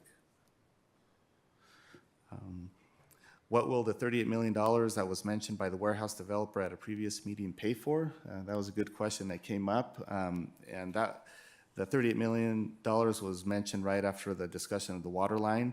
And we did clarify with the warehouse developer that the $38 million that they were referring to is their estimated cost for the infrastructure as it relates to water, sewer, electric, telecommunications, the road widening of Live Oak Canyon Road, and also their share of the new bridge of to widen Live Oak Canyon Road over Wildwood Creek. And then it also includes the cost of the new road that will service, the new public road that will service the proposed warehouses. Does the current adopted 2008 plan allow warehouses? I covered this earlier. Yes, in the current plan, the areas in red, the commercial areas, they do allow for warehouse use. Why are mitigation measures for traffic such as road widening, intersection improvements, and new roads deleted from the SCIR review document? This question did come up, and even though if you look at the environmental document, those mitigation measures are crossed out or deleted. The reason for that is because the level of service is no longer reviewed under CEQA, so those mitigation measures are not included in the CEQA document, but they are still conditions of approval for the project to be consistent with the general plan. And I do want to note as well, just for the traffic analysis, it did model the traffic during the pumpkin patch season as well. So it wasn't just we have less traffic with all this stuff. We also heavy loaded the traffic assumptions to make sure that the roadway improvements that would be conditions of approval rather than mitigation would be upheld as well. So that way it's more efficient for all residents throughout the year. Why does the updated plan allow developers to extend a CUP up to 12 years to complete a project? Currently the city's development code allows 6 years, so it's 3 years and then plus one additional 3-year extension. So the proposed 12 years was meant to provide additional time for these larger multi-phase projects to be completed. Ben can provide some examples of other projects that required more than the 6 years that are currently identified in the development code. Yeah, so a lot of it is to offer flexibility, especially with large construction projects where you have a lot of moving pieces to it in terms of phasing, the construction, all that related stuff. But a prime example of kind of where having the time limitations can be a difficult thing is, right now we have the Kaiser Permanente that's entitled at the Yucaipa Point project site. Yucaipa Point is reaching its 6 years from the initial entitlement, which means that that entitlement is going to expire, meaning that the approval for Kaiser Permanente is no longer in place. Now, it's not necessarily hard to go through the process and retake it through Plan Commission and all that review, but when you're looking at a tenant that has a site that's almost ready to go versus one that has to go back through the entire process, it moves it down their prioritization level quite a bit. And so we did try to, as part of ordinance number 450, include kind of an administrative step that can help extend it, but that's where sometimes good tenants, you want to be able to have it be as streamlined to move forward. Otherwise, they may look at easier sites and put you on the shelf for later on. And so that's was the philosophy behind the larger timelines within the freeway corridor, given how big of a plain area it is and the retail development potential that could happen there, making sure that it's lined up for any tenants that once they say they're ready to go. As an example, Trader Joe's with Yucaipa Point had a very quick timeline. Being able to be flexible to that makes all the difference on those tenants showing up or not. Some other concerns that were brought up previously, were related to the air quality and the diesel trucks. And there was a question that was presented, whether there were any AQMD reports and/or requirements for the updated plan. As part of the environmental review, there was a health risk assessments report that prepared for the overall updated plan, as well as specifically for the proposed warehouse project, and the air quality impacts were found to be below the AQMD thresholds. And the warehouse developer is also proposing some additional air quality sustainability components. They're proposing to implement some of those components as far as their approval, and perhaps when you can add some more detail on that.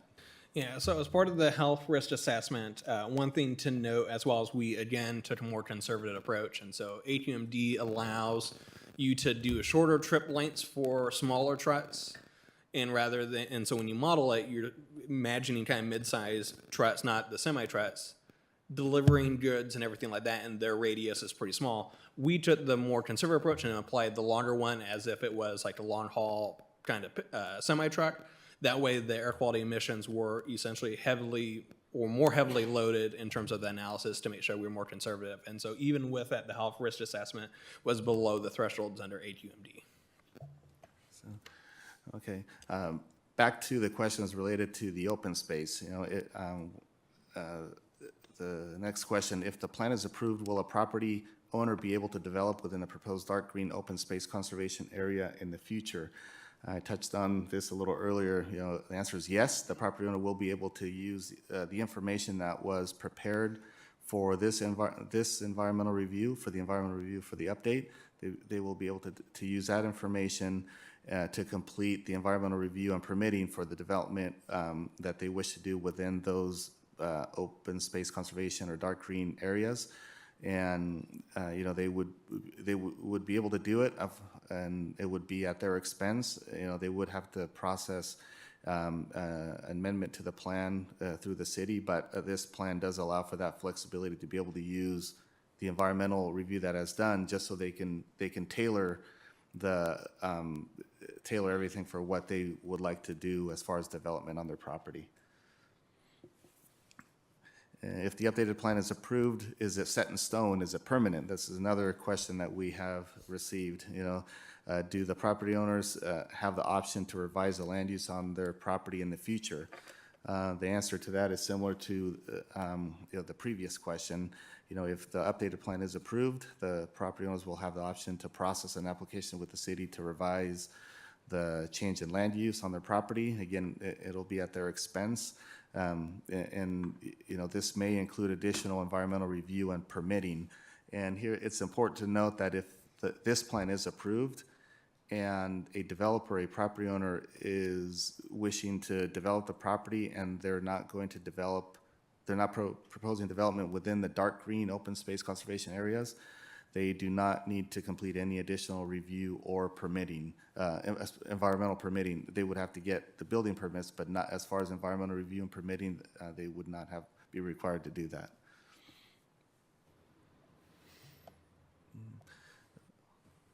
Last question, why are we in a hurry to amend the plan, and do we have time to wait and continue to work on the updated plan? If we don't consider an update to the plan now, obviously we've talked about the housing element risks already. Some property owners will remain in limbo. The Palmers with the warehouse project, the pumpkin patch, the water district.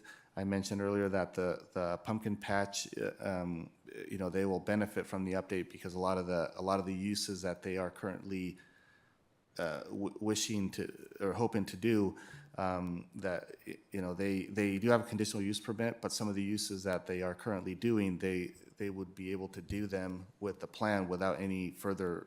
They would be able to do them with the updated plan without any further review. So the update to the plan does benefit the pumpkin patch. I mentioned the water district. Right now, their property is included in the adopted plan, and removing them or making their property not a part, it would make it a little easier for them to do what they need to do to expand their operation and their facility on their end. There is also a potential loss of interest for projects since there are some projects that are being considered based on the approval of the updated plan. And again, if any major changes or recirculation of the EIR would cause some additional expenses to the city's general fund. And as you can see, that the general fund has spent a lot of money on this process so far. Yeah, and I think in terms of potential loss of interest, we have to recognize that our trade area, so the people that shop in Yucaipa and the other areas where retailer trades want to go, they don't look at just city borders and everything like that. They're looking at the region. And so there's only so many rooftops for those developers to come in. And so when you have opportunities in Cal Mesa or Beaumont, whichever one is kind of the easiest to move forward with is the one that they're going to be kind of looking at. And so it's making sure that we're, again, flexible for those components as they come to maturity. And the last bullet point there, just to touch on the housing element risks, if the update to the plan is not approved, and as I mentioned earlier, that the current housing element identifies the units in this area. If we don't move forward and update the plan, then that can obviously, it'll show the state that we are not doing anything to help the residential development in that area. And as I mentioned earlier, though, the 2,447 units that are currently identified in that area would have to be relocated to other areas of the city. And the reason is because our housing element still shows that we are making plans to build those 2,447 units. So that's having to relocate all those units to other areas of the city. We've all seen a map of the city of Yucaipa, so anywhere within that boundary is where those units would have to be placed. So with that concludes the report. The recommendation before you tonight is that City Council conduct a public hearing regarding the Freeway Corridor Specific Plan and the revised final supplemental environmental impact report, as well as case number 21-196 for the Pacific Oaks Commerce Center. And based on the direction provided in prior city council meeting discussions, consider recommendations 1 through 5 as listed in the agenda report. That concludes the report, and staff is available for questions. Thank you, sir. I think before we get to questions and comments, do we have a presentation by an applicant or anything? That would Yes, be, we do. That would be next on the order. We'll move to that.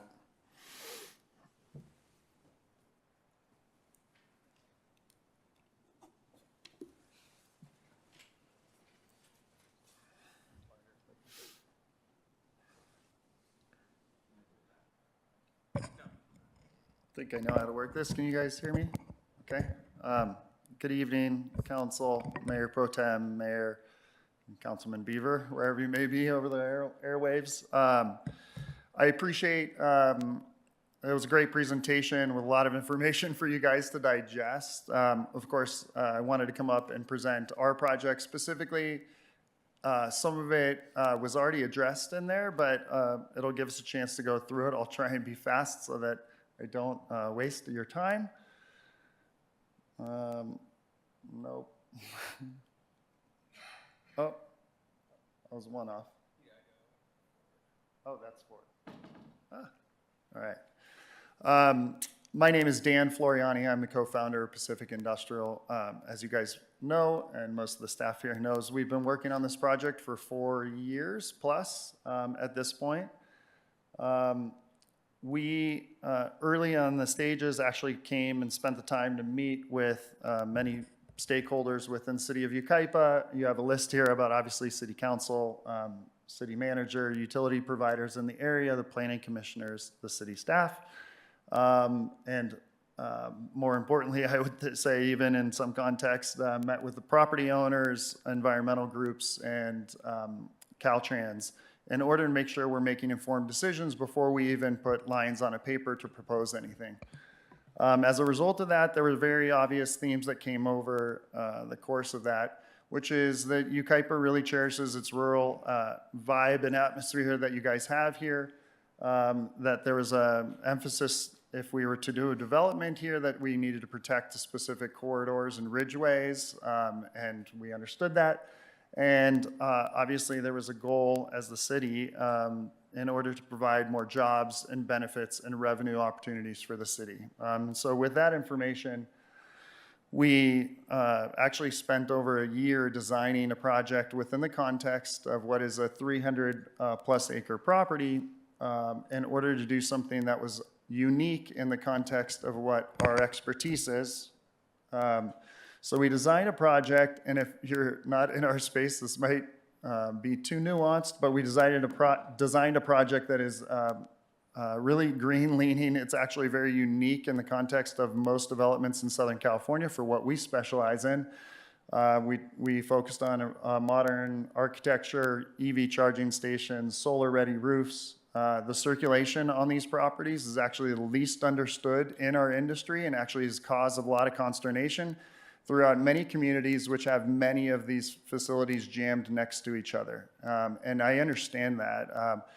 We are trying to take the exact opposite approach and design something that allows for circulation and traffic, which pulls trucks and cars, candidly, way off the freeway and way away from residential areas in order to allow free circulation. The biggest problem with these projects is trucks get queued up in same streets, and there's too many of them in one concentrated area. And this is, I think, an attempt to set a new example of how you could do it in a more responsible way, but still accomplish the goals. And I can tell you from users out there in the market, this would be very attractive because this doesn't exist with this many amenities. So anyway, we spent a lot of time and energy focusing on that. We obviously spent time that the staff has already shown you some of our elevations, trying to design something that actually mimics a bit of a rural feel. And so some of the questions we often have received over the past 4+ years that we're working on this is like, why are you doing this? What kind of tenants are going to come in here? Because most people only focus on one tenant and it has giant A in front of it. And I'm like, that is not what our goal is. And that is actually very a misunderstood concept on how many great companies are out there that need spaces like this to occupy. So I put some examples up here, but I mean, people don't know that Hewlett-Packard has 1.5 million square feet down the street who would otherwise love a project like this. And you have LG Electronics, Restoration Hardware, Black & Decker, to name just a handful here to give people some context who aren't, again, nerding out in this field like I do on a daily basis. So I think one of the cooler things we did on this project is actually look at the entirety of the space, take in the input from the city staff and all the stakeholders that we had met with, and try and come up with something that's a little unique. In this context, you can see where we're proposing the industrial, but in a 300-acre setting, one of the things we're doing that I think is really important for the public to know is we are actually opening, we're preserving 95 acres of permanent open space, which falls right in line with some of the goals of the city staff. But I actually think one of the most important parts of that is we open up this project to actually have the public be able to access it by having a multi-use trail which will come through the facility. It's a bigger site than you think. I can tell you the vast majority of the public have not ever been on this site because there are gates everywhere. We will take down all those gates, and we've designed a pathway through the project that does not interact with the proposed buildings that we are planning to design. And so it truly does have a corridor that will allow public to be able to walk or hike from the Live Oak side all the way through really scenic corridor down to what would actually eventually be met up with an additional trail on the other side.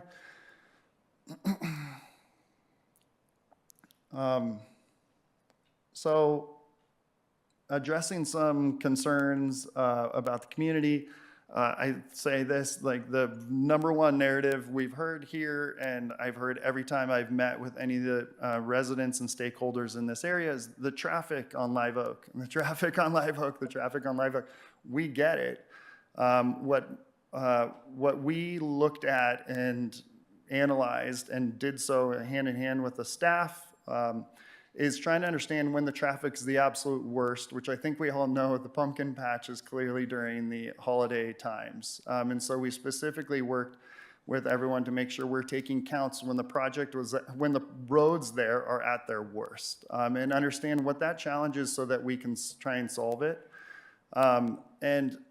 People just think we're trying to do a project over here and not considering this. We take the exact opposite approach. There's no way we want to spend this much time and energy and go through and build a project that is congested in an area that doesn't allow through traffic in it at all. It's the exact opposite of what our goals are, and I don't think that would be a successful project, and it would certainly exacerbate the concerns of the residents in the area, and I fully understand that. So what we decided to do is look at it at its worst and figure out how we could solve it. And so when you stare at these traffic studies, they admittedly can get very complicated. And so I just mentally break this down in a very simple way. There's one lane in each direction currently as it stands there on Live Oak. What we're doing, proposing to do if the project is approved, is expand that, which essentially adds a lane on each side to Live Oak. It doubles the capacity of the traffic there. Our project adds 10% to the total traffic amount. And so I know not everyone understands how those things work, but I think if you just kind of distill it down into those simple factors, it's much easier to digest, and also understanding that this is something we care about. It can't not work for our project to be successful. And again, I do think that kind of sets a new bar for how most people look at these. The staff already addressed a lot of the infrastructure work, so I don't want to take too much of your time. I promise you I'm not going anywhere, so if you have tons of questions afterwards, I'm available to answer any of them. But yes, for anyone who wasn't listening, we are spending a significant amount of infrastructure work in this area. And it was a lot of time and effort and coordination even to get to this point to understand how to do this. I think the most important part is to understand we are dragging, obviously, a water line a very long distance down here. Now, that in itself does feed our project, but what we've done is sized it with the Yucaipa Valley Water District in order to allow future development in the area. And I think that is maybe the most important part of that work, because it does allow future expansion and development for alternate uses up and down this area, which I think is critical and important for the long-term health of the city on a financial basis. And of course, we're contributing about $500,000 for a new fire truck, as well as doing everything else here. But I think it's also important to know we are doing so without a single taxpayer dollar. This is completely funded alone from the project. We're not asking for bonds or something that's kind of some weird way of trying to get recouped on that. Is truly our cost to do that. You guys already touched on a lot of this, so really quickly, obviously there's some recurring revenues that happen here. These numbers that are on this screen, which I won't replicate their work, but it was not done by us. So this is done by a completely independent group hired actually by the city to understand what the economic impacts could potentially be on the city. Certainly on a one-time basis with $15 million fees that go to the city is not insignificant, but there are recurring revenues that are generated for the city that I think are important to understand. Obviously, that also comes with a lot of job opportunities. So there's tons of jobs that happen, of course, in the construction of this project. But more importantly, I think for longevity, again, is understanding the permanent jobs that are going to be available to residents of this area. Because one thing we did notice really early on when we were analyzing the site and what the opportunities are is understanding Yucaipa's jobs to housing ratio, which if you study these things, which maybe not everyone does, but it's very low here in Yucaipa. And what that tells you is a huge amount of people who live in this great city actually have to leave the city in order to provide for their family.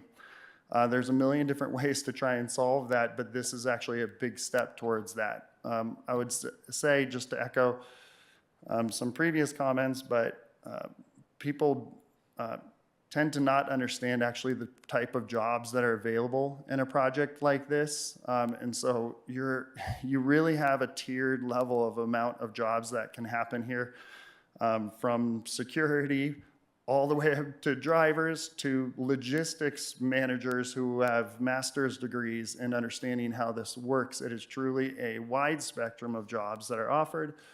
And in these size buildings, you tend to attract Fortune 500 companies who have very robust programs on hiring local. In fact, one of the only reasons they would want to come is making sure that there is opportunity to provide jobs from people who are in the area. So some of the misconceptions on the project or questions we get asked is, can Calamasa traffic go through our project? No. The short answer is no. We have emergency vehicle access only.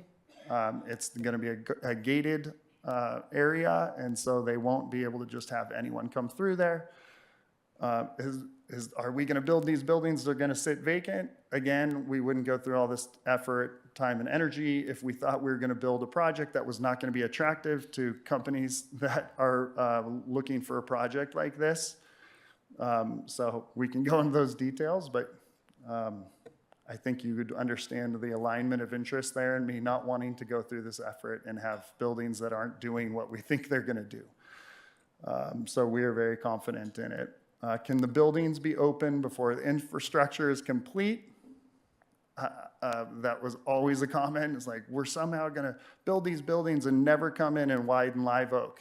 It's quite the opposite. The staff has conditioned our project to have those street and all those infrastructure improvements 100% done before we're allowed to have anyone occupy any of these buildings. And it's a very important part. I understand it, but there's no way around that. So how are traffic and air quality impacts addressed? Obviously, we've gone through a lot of effort. If anyone's ever been through an EIR or read one, we get scrutinized very heavily throughout the entire process. It's absolutely out of our control. We don't have input on what happens with that. We have to respond to what the readouts are and address them, and we have done so in many different areas in the project. And then does a no vote for the freeway corridor specific plan prevent development? It doesn't. The staff did a great job on educating everyone on that, but there's already plans in place. So it's a different version that I think actually represents a little better balance for what the city is trying to achieve. And so with that, hopefully I didn't take too much time. Again, I'm around to answer any questions, but in the essence of time, and actually further transparency for anyone who's watching on live stream or here in person today, what we asked is to get a peer review of the work that was done here, right? Every one of us in this room have been staring at this project for a really long time. You have PlaceWorks who helped manage the entire EIR. You have city staff who's been working with us. We've stared at it for a very, very long time. We asked EPD, who's a very well-known entitlement expert, company here in Southern California who's done tons of these outside of this. We asked them to come in with no vested side on what's happening here to review the work. So I wanted to introduce Megan Truman to come up there, just provide a little bit of context for you guys. So thank you again for the time. I'm going to hand this over to you.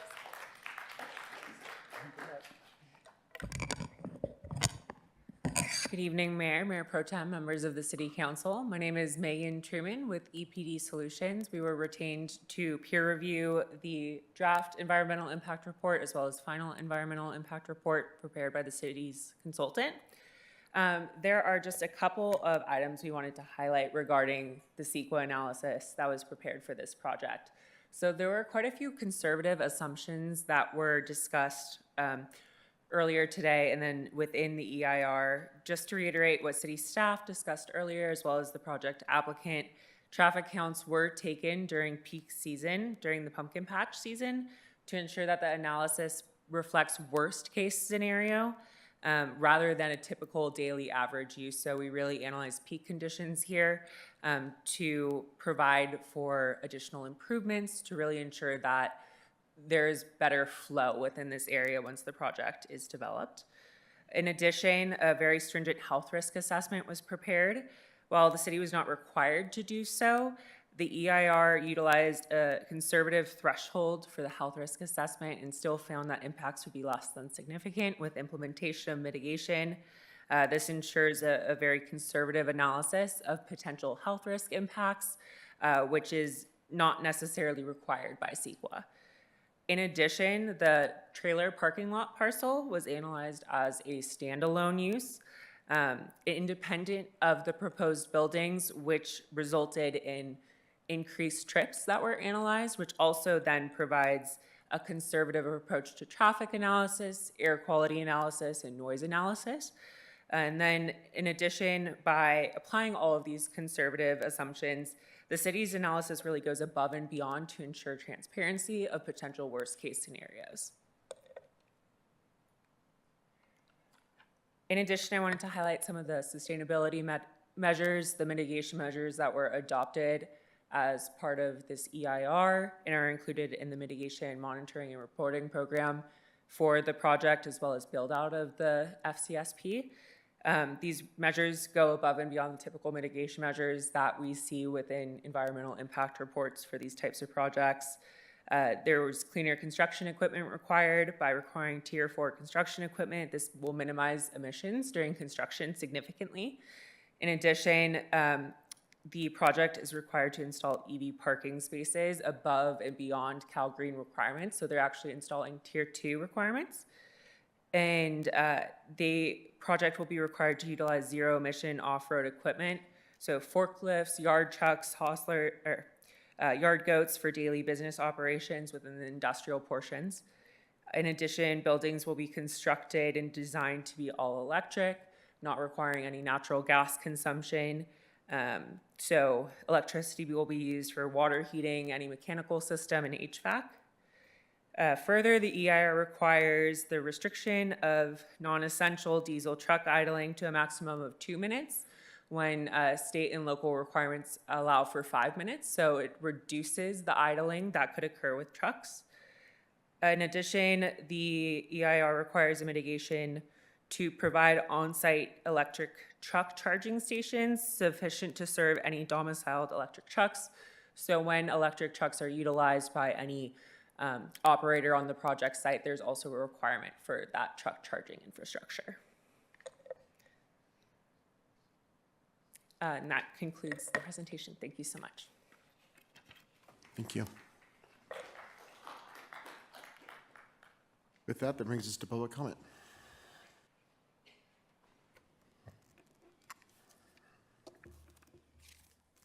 We will start with David Palmer, followed by Linda Witham. And just as a reminder, folks, if you could kindly state your name and address and adhere to the 3-minute time frame. If someone has spoken an opinion that's aligned with yours, if you can keep it brief so that we can get through all the comments tonight, I'd appreciate it. Thank you. Thank you, Mayor and council members, for allowing me to share a few thoughts. I am representing the Palmer family who owns the property that the Pacific Oaks project is on.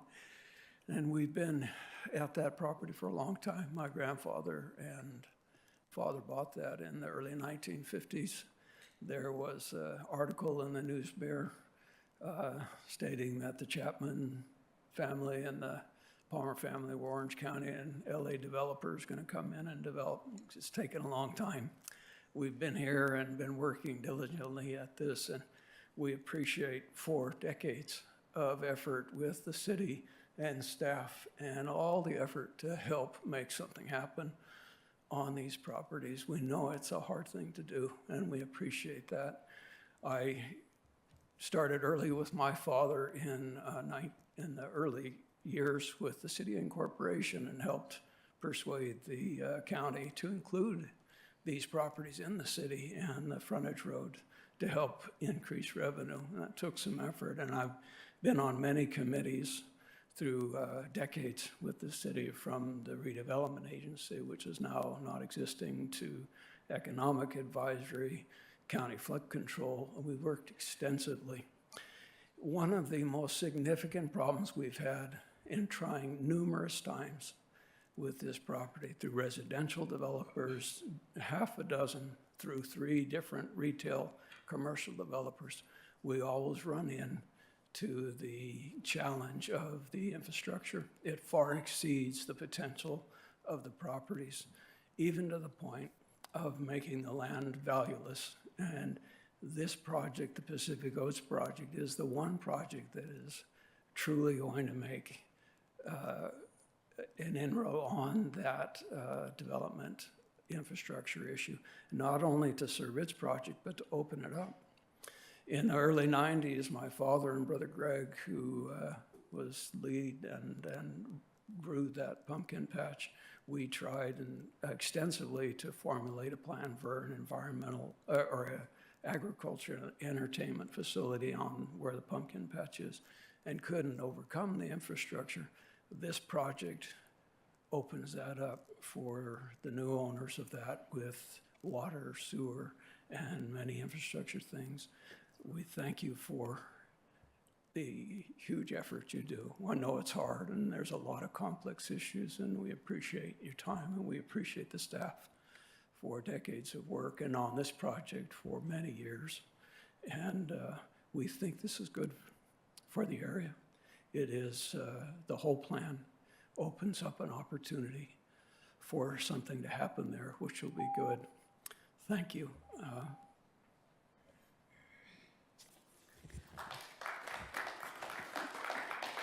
Linda Witham, followed by Tim Watson. Good evening. I had actually planned on this to be in public comment, but I filled out my speaker's, I understand, so bear with me. Linda Witham, District 1. Several meetings ago, legacies were mentioned.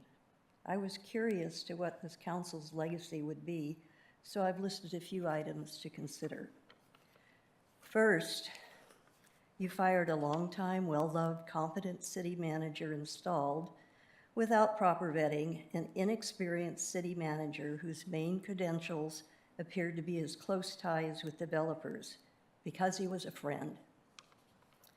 He proceeded to award large employee raises and add staff to hide his incompetence. You filed a lawsuit against your own citizens? Really? With taxpayer dollars. Against major opposition, you passed Serrano Estates, the wine country, and now you're looking at warehouses. A 22% tax rate raise was imposed on citizens, followed by a 1% tax increase because you said the city is broke. Then another employee raise was given. You removed many services and events that we, the citizens, relied on and loved. While all this was occurring, we, the citizens, were maligned, threatened with jail, called domestic terrorists, thrown out of council meetings, and personally named in council meetings as well as the press. If you didn't participate in this, you didn't object. I could continue, but you also took 2 minutes of our public speaking time away. You'll be remembered mostly for destroying the peace of our beautiful, unique city, for destroying friendships, dividing the city into hateful factions, for taking away the reason we all moved here. You know, I wouldn't want this legacy. Thank you.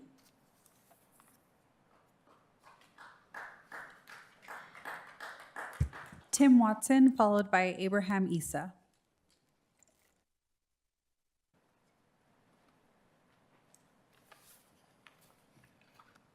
Thank you, Mayor and council members.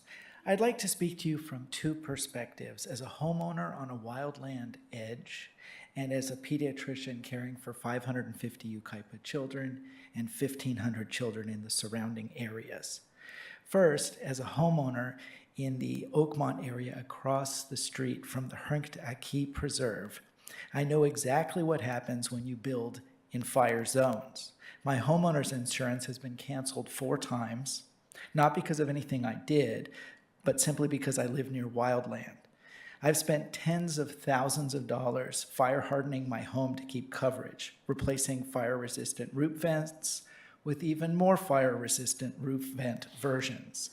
I have closed eaves, hardy board on the outside and no exterior wood, fire sprinklers, concrete tiles, and I've had to add additional rock perimeters, fireproof retractable shades on my patios, and even blast shields on my windows, all to have my rates tripled. Without fire insurance, you can't get home insurance, and the Cal Unfair plan won't even cover home replacement. So this is just to keep a policy. Now imagine telling a new Yucaipa family that they bought their dream home only to learn it's in a very high fire hazard severity zone, where they can't get insurance without paying the extortion rates of the Cal Unfair program. It's not really a dream for them, it's a trap, and I think it's cruel. Building homes here is going to cause this problem to Yucaipa residents. Now, changing track.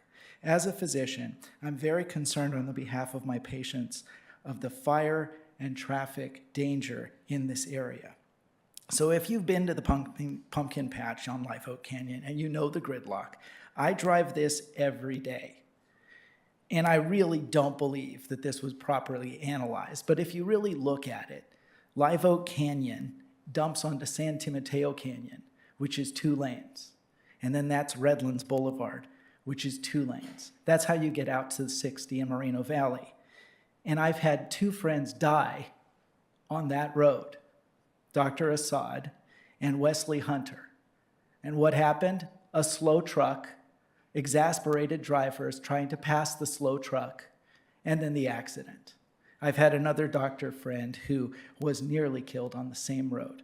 This is what happens when you bring 1,600 extra trucks into the area, and that's conservative. That's the assumption with 1 million square feet of warehouse space. But we're bringing 2 million, I believe, in this area. And I'm concerned about the fire egress risk. So what really happens when you have that kind of gridlock, in the event of a wildfire, there's a bottleneck and people can't get out.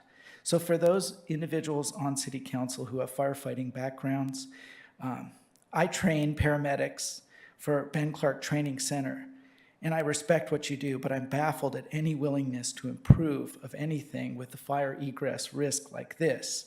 You know how burnovers happen, and I'd hate to have that happen with Yucaipa and turn it into another Paradise, California. Thank you for your time. Abraham Issa, followed by Dr. Hanson Wong.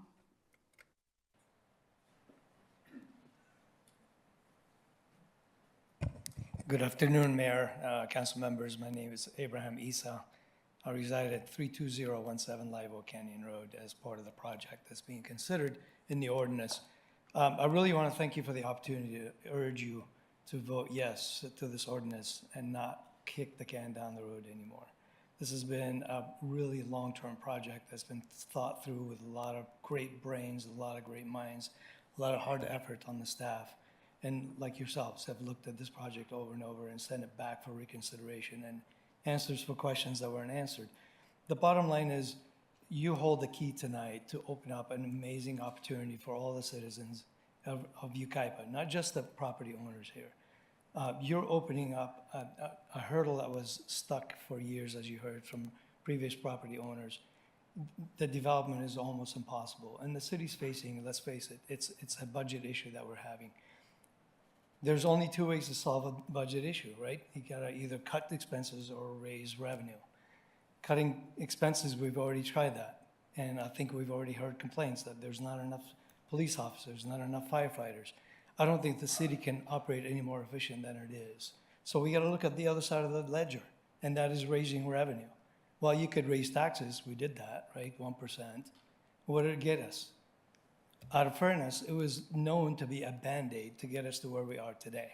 So here we are today with the same problem. We're still gonna face a budget issue.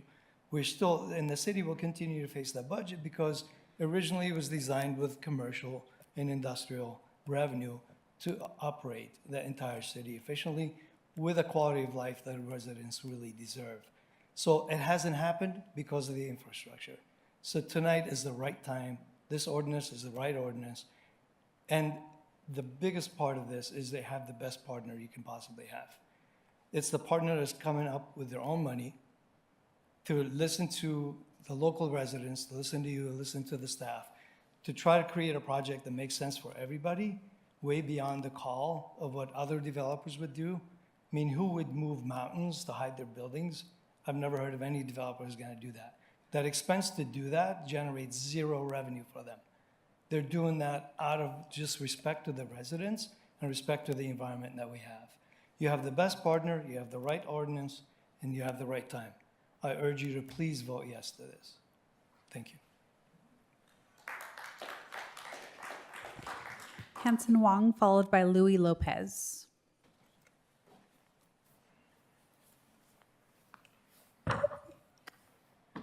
Good evening, City Council, Hanson Wong, Yucaipa.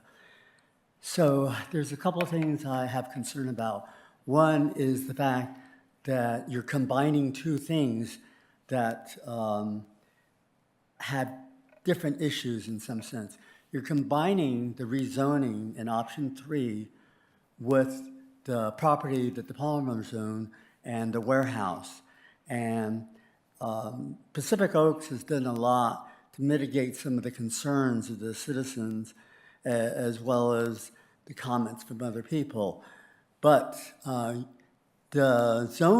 rezoning includes a lot of other areas of warehouses that aren't hidden, that have no assurances of clean air, and it just added to it so by having the two together, you're using Pacific Oaks as an example and saying all the rest will be just fine as well.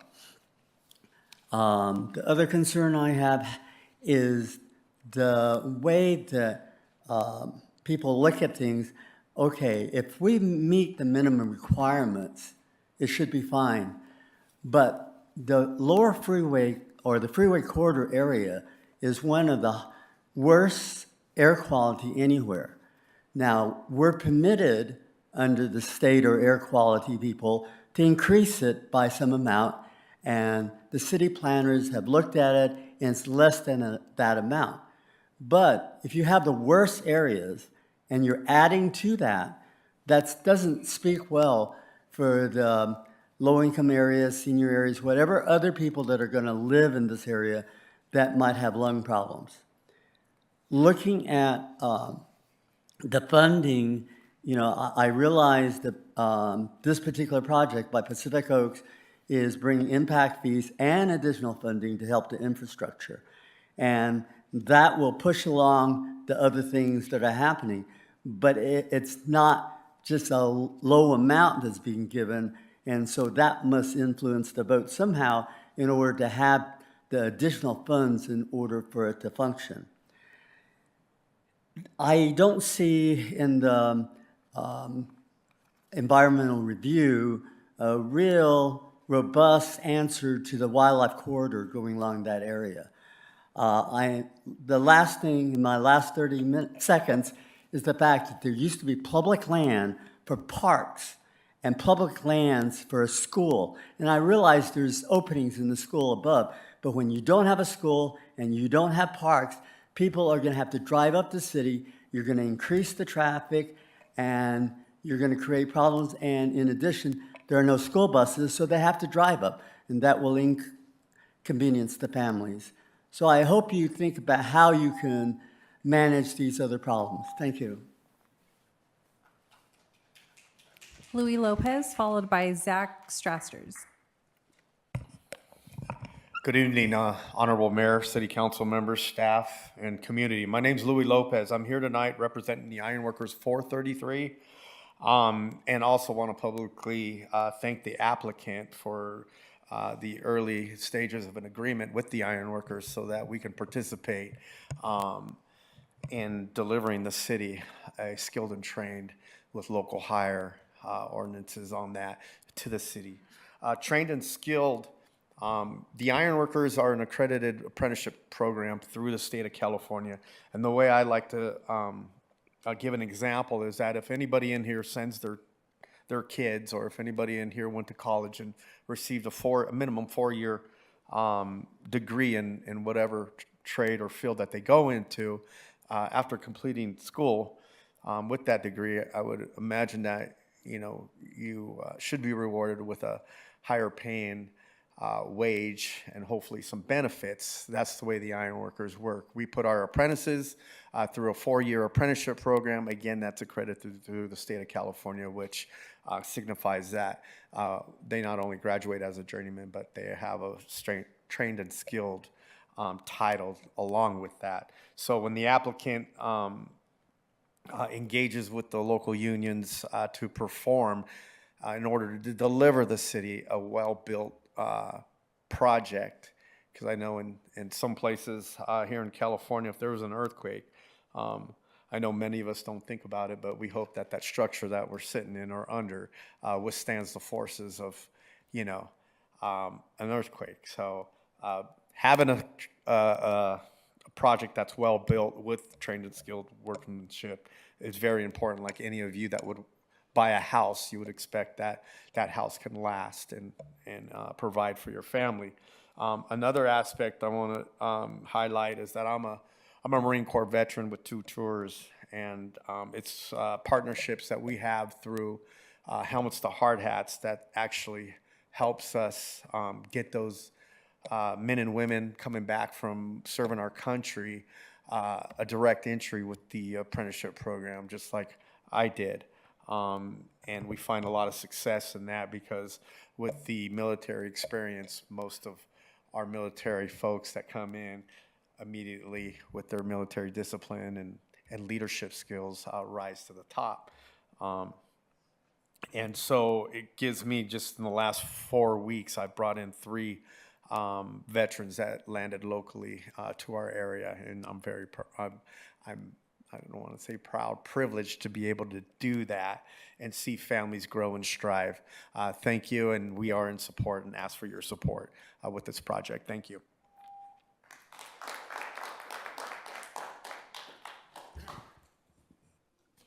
Hi, good evening. Zach Strosters, Care, California.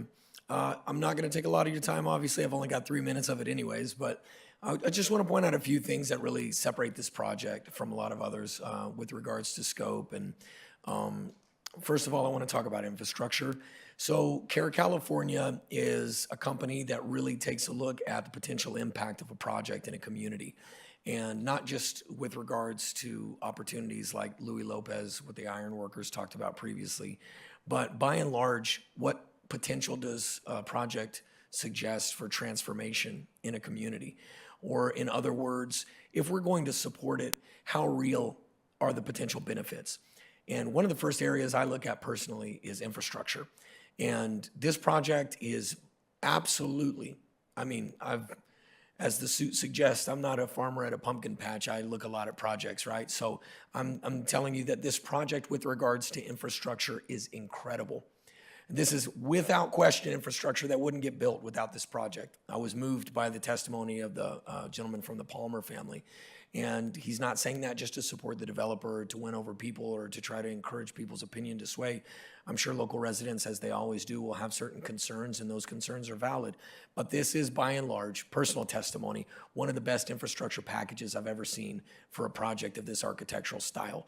It is easy to say that without this project, this area probably wouldn't get developed in terms of infrastructure maybe for decades, if at all, based on what I hear local residents saying.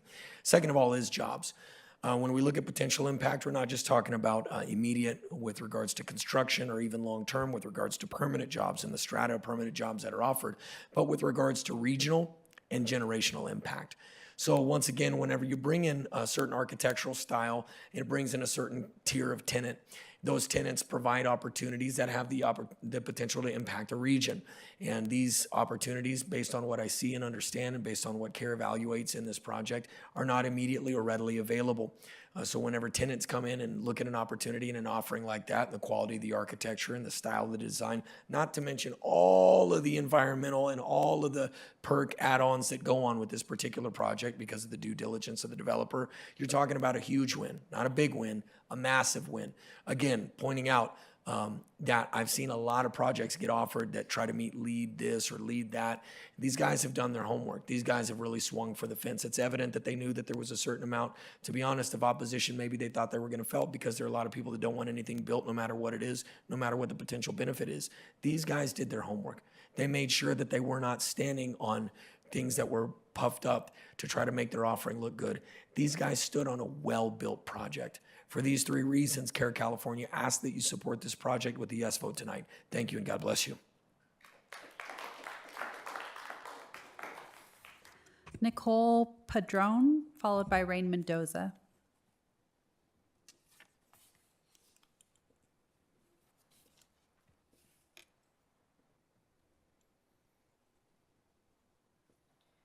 Good evening.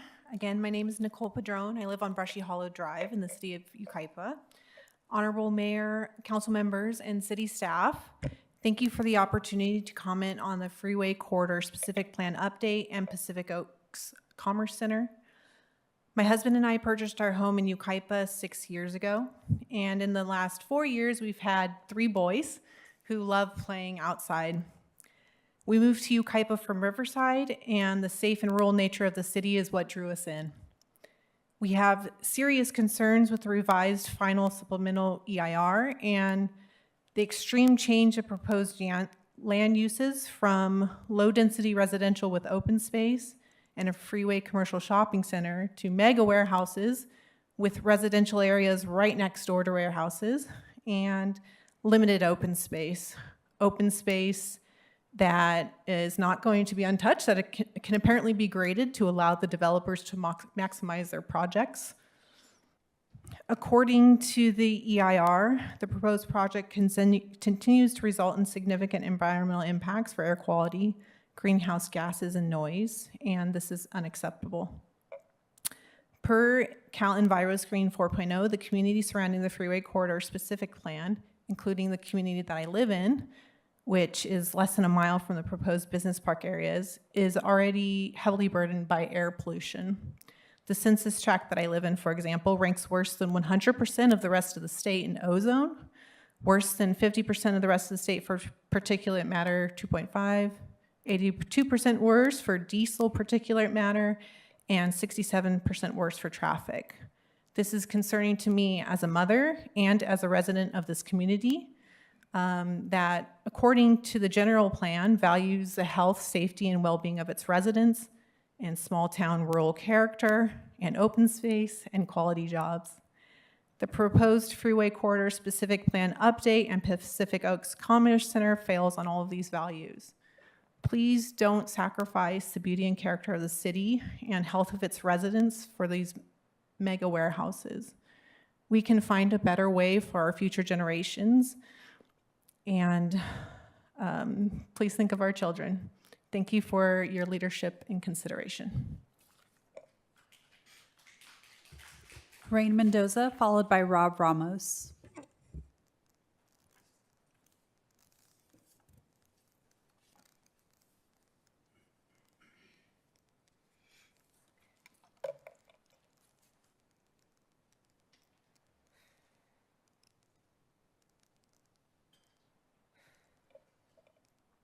Okay. Hi, my name is Rain Mendoza. I am from District 4 in Yucaipa. So this has been an issue for a while, and I've been following it as much as I can. And I have been, I think there are pros and cons, and I have hopes and doubts for this sort of project. So I think the pros of what I know about this is I really like the idea of these buildings being clean energy and the energy being used responsibly. I like the idea of more jobs and decent jobs. I think we do need more housing in Yucaipa. My cons for this, my doubts for this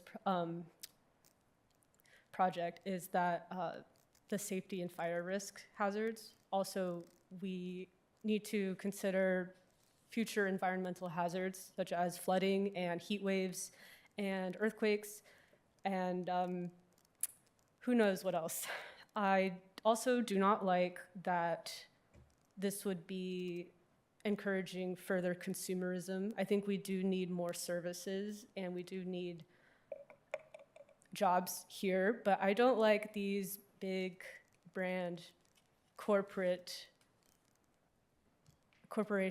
these corporations coming into Yucaipa. So I do like the clean energy. I think there's a lot of forethought and attention and care put into how we can make this the most environmentally friendly, but by nature of it being a corporate project, we don't think about the global shipping and the transportation, the particulate matter, and I think that's something we should look at more, value more closely. So my doubts are the environmental impact being a net positive and how soon it would be a net positive, if at all. Public health is related to this. How close are the residential areas to this, especially kids in their schools, in their homes? We have in San Bernardino County, Riverside County, we are the top worst counties in the entire nation for air pollution, for asthma rates, for lung cancers, all that related bad stuff. Okay, well, lastly, I would like to have a great job here in Yucaipa, but are we just going to have more commuters or actual residents working in Yucaipa as well as living here?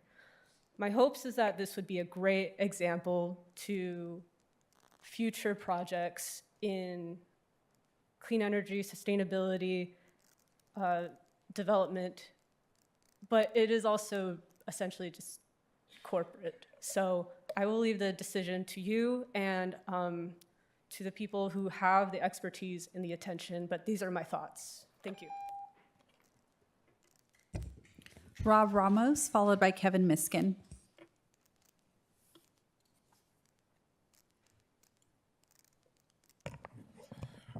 Good evening, Mayor, council members. My name is Robert Ramos, representing the Ironworkers of Local 416, over 2,300 members, many of them that live here in Yucaipa. I would like to start off with saying this job has innovation and opportunity.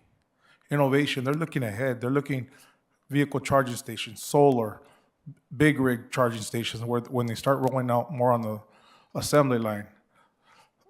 95 acres of green acres, right? That's not going to be touched, separate away from the industrial warehousing or commercial use, right?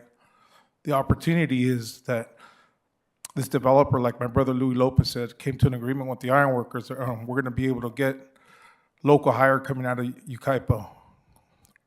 Earn the money where you're going to spend it, and that's here in the city of Yucaipa, right? For your apprenticeship program, we get to use some of our young brothers coming up, showing them the crafts, building them, showing them how to build quality craftsmanship in every building that's going to go up here in Yucaipa, right? That's the opportunity that you guys are going to prevent. Opportunity also is you're going to have those jobs that they're going to be careers, long-term careers for the residents here. So overall, this project's a win. It's a win for the whole city of Yucaipa.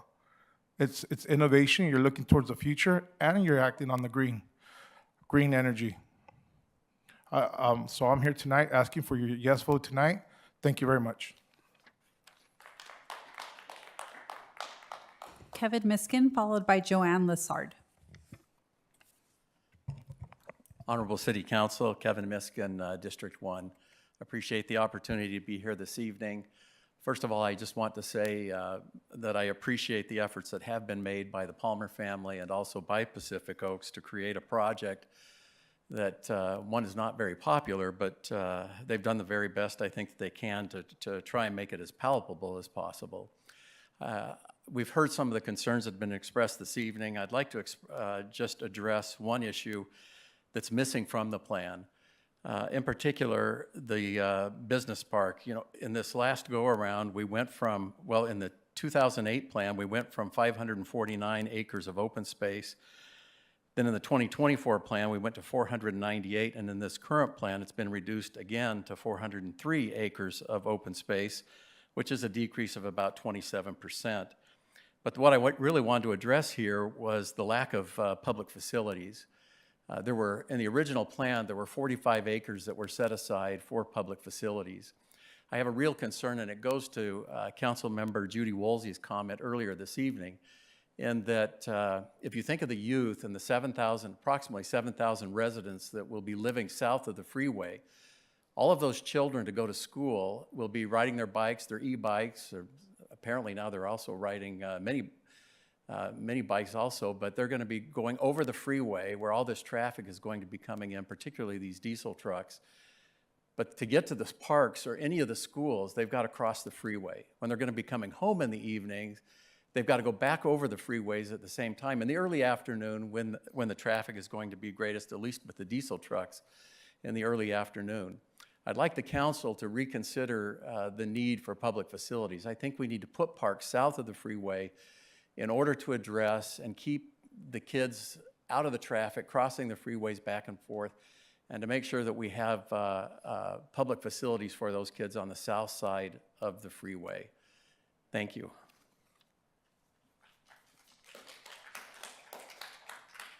Joanne Lessard.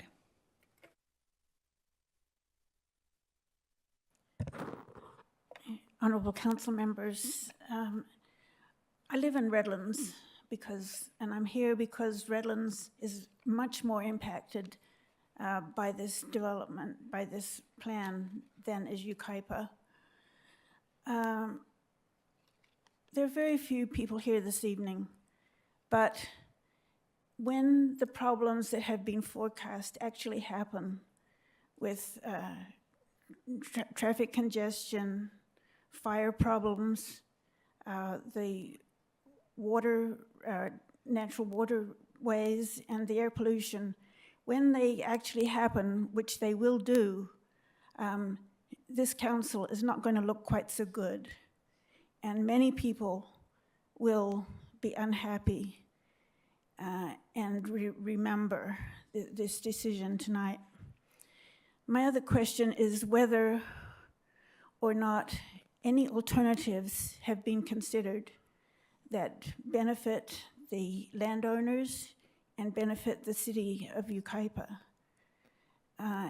It might be good to have a town hall meeting and people from economic development agencies or business enterprises, just to look if there are any alternatives that would be more satisfactory both to the landowners and to the finances of the city of Yucaipa.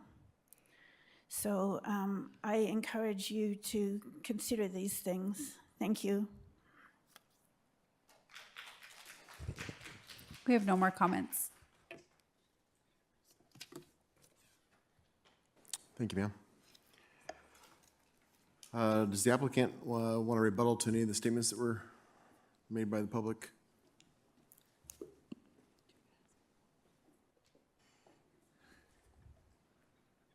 Sorry, I should have sat closer. We really appreciate everyone's comments, even for or against it. I think that's what this forum's all about. We respect it. I'm happy to respond to anything you guys wanted to, but I don't want to take up more of your time. So I just wanted you to know I'm available, and I appreciate how difficult these decisions are. And so if there's anything else I can answer, please don't hesitate to ask me. Thank you, sir. Thank you. To our city staff, do we have anybody on our environmental team that wants to respond to any of the public comments? Yeah, we have Nicole Vermillion with PlaceWorks that can help kind of address anything. I did want to also add, just in response to one of the public comments about lack of public facilities or parks. In the specific plan, it does include standards for allowing public facilities, so it is something that is allowed in all the districts. And then there's also residential standards that require parks. And so per, so many houses or what types of developments, those are required to provide parks to. So it's not absent, it just doesn't have a kind of more regional city kind of owned facility, but there's opportunities throughout the plan area to provide those. And it is a requirement for the developer to pay for that as they build housing. Good evening, councilors. My name's Nicole Vermillion. I'm with PlaceWorks, and I prepared the environmental impact report that's up for review tonight. And I heard a lot of comments about air quality and trucks and health risks, so I wanted to respond to those comments first. The proposed project would generate a total of 2,165 truck trips. That's about 1,083 trucks per day. So when we analyzed the impacts of that, we analyzed it from baseline conditions, so existing conditions. This is the one thing that I wanted to point out because we did the subsequent EIR. So in other words, our baseline is normally the approved project. But because the approved project was mostly commercial and residential and did not necessarily consider the trucks, the health risk, considered all 2,000 plus truck trips. It was also conservative because we considered cumulative health risk. And so right now we are I'm part of the South Coast Air Quality Management District Working Group.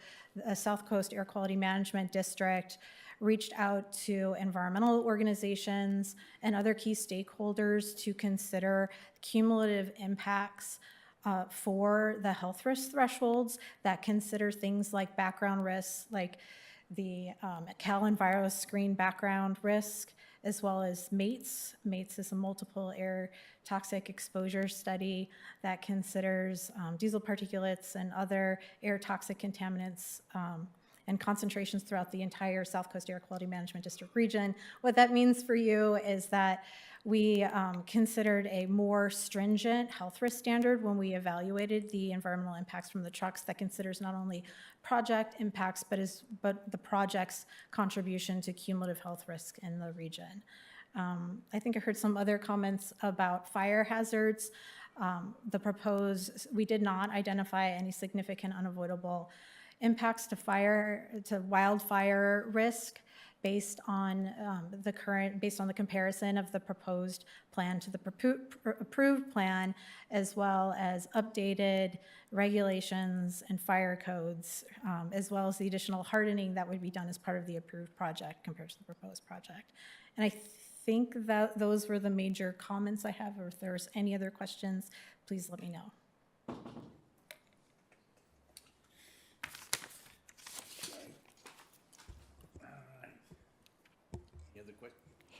If there's no other questions, staff would like to request if we could take a break. A short recess. Okay. Short recess. Let's take a 5-minute recess. Can you announce the time, sir? The time is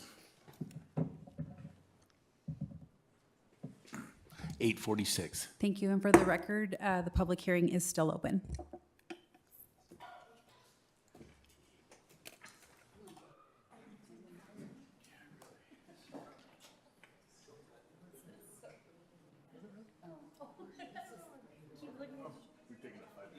Of course we are. She finished.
Okay, we are back from our little short recess.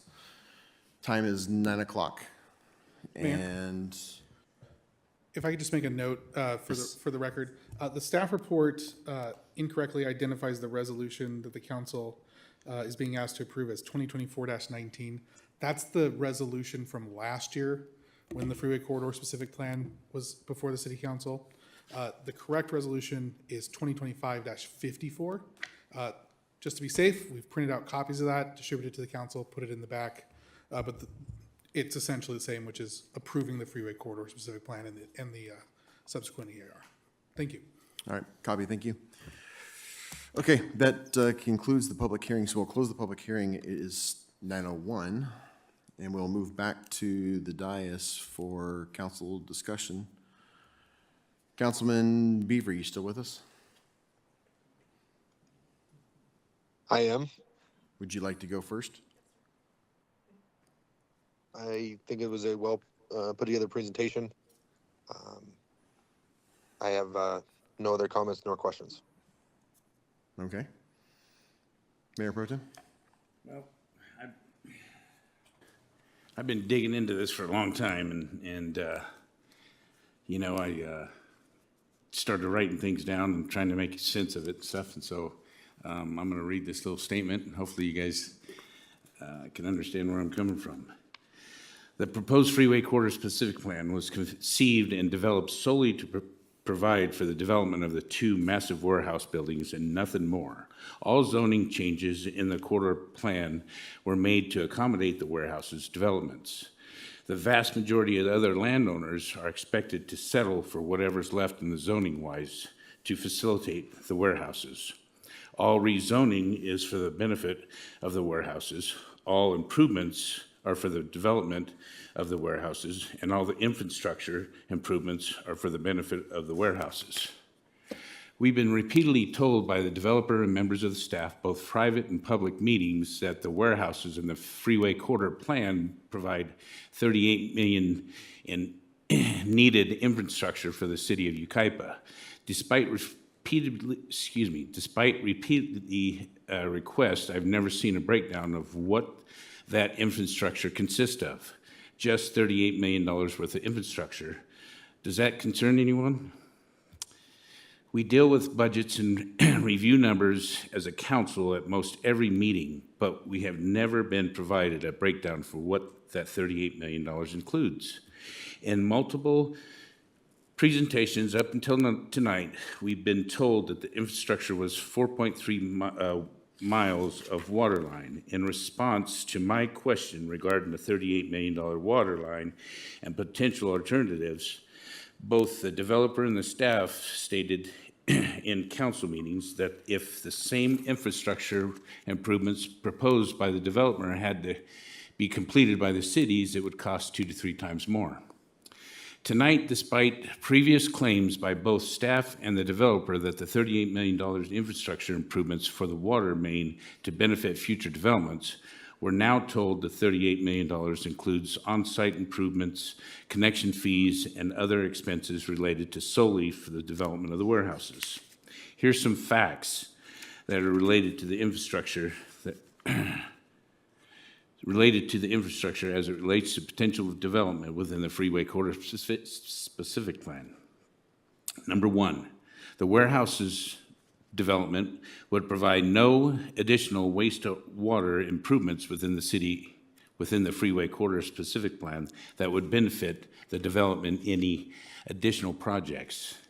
No street improvements other than the bridge that those improvements immediately in front of the warehouses properties would be constructive on Live Oak Canyon Road or within the freeway corridor specific plan boundaries. The only benefactor of these improvements are the plant warehouse developments prior to Live Oak Canyon entering to the city of Redlands and further down Riverside County. The freeway corridor specific plan does not provide any widening on the north side of the Live Oak Canyon Road between the frontage road and the proposed new bridge. The pumpkin patch has been able to get their traffic problem under control, so now add all that truck traffic from the proposed warehouses, what a disaster. Number 3, Edison infrastructure already exists underground at the Robinsons property at Live Oak Canyon Road and the Outer Highway. Any proposed Edison infrastructure by the warehouse builder would solely benefit the warehouse project.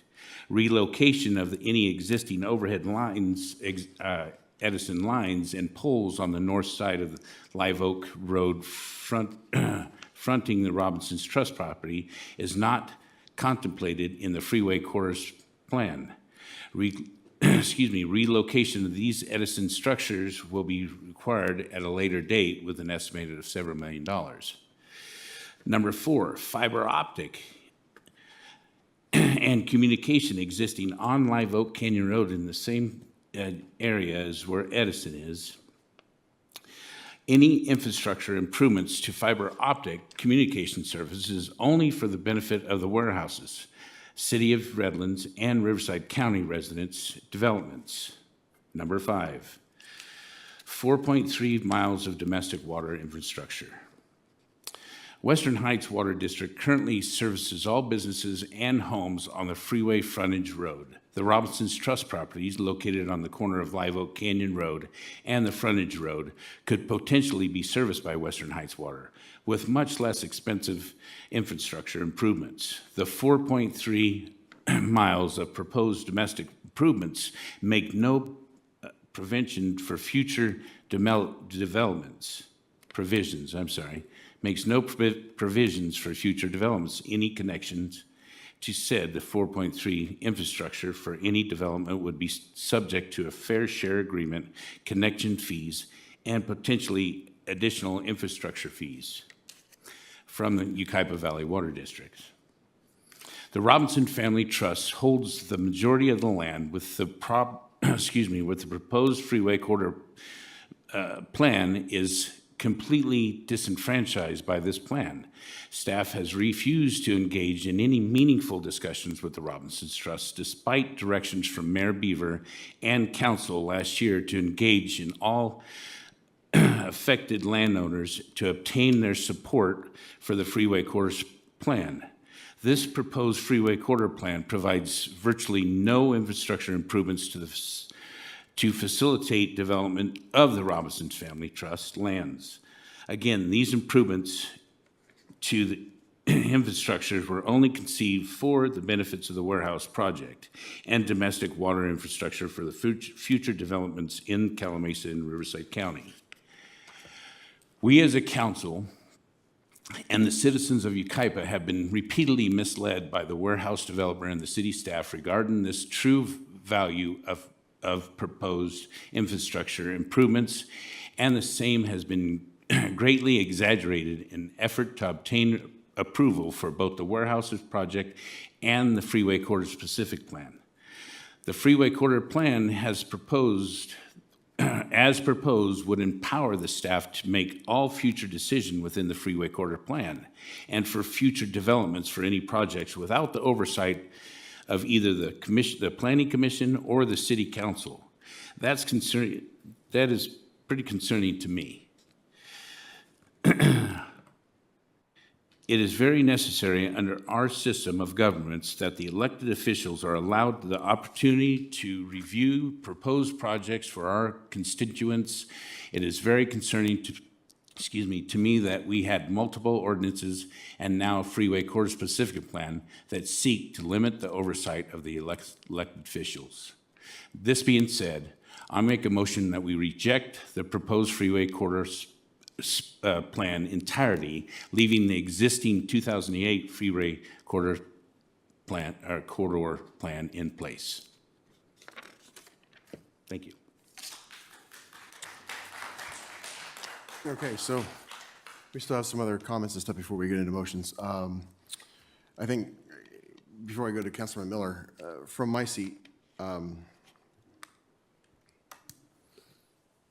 development of those warehouses down there, I think on the staff's presentation, it said it was 789,000 some change for tax revenue. That brings in 14.4 million, if I wrote it down correctly, in diff fees. And if I'm not mistaken, we had 25 million in loans from the diff fees, is that correct? Phil? Ish? Yes, that's correct. $20 million interfund loans for all 5 categories as of June 30th, 25. So this 14 would be able to go towards bringing that down, correct? Is that too simplified of an answer? It is. It would help, but the 20 million is all 5 categories. The categories of funding with this specific project do not cover the same 3 categories that make up the 20 million. There's a little bit different, but a couple $1 million would help pay that down. And then the overall diff program is hundreds of $1 million. The rest of it goes into funding the infrastructure of that $100 million plus number that is required for the infrastructure through the rest of the program. Thank you, sir. Yeah. And the reason I bring that up is that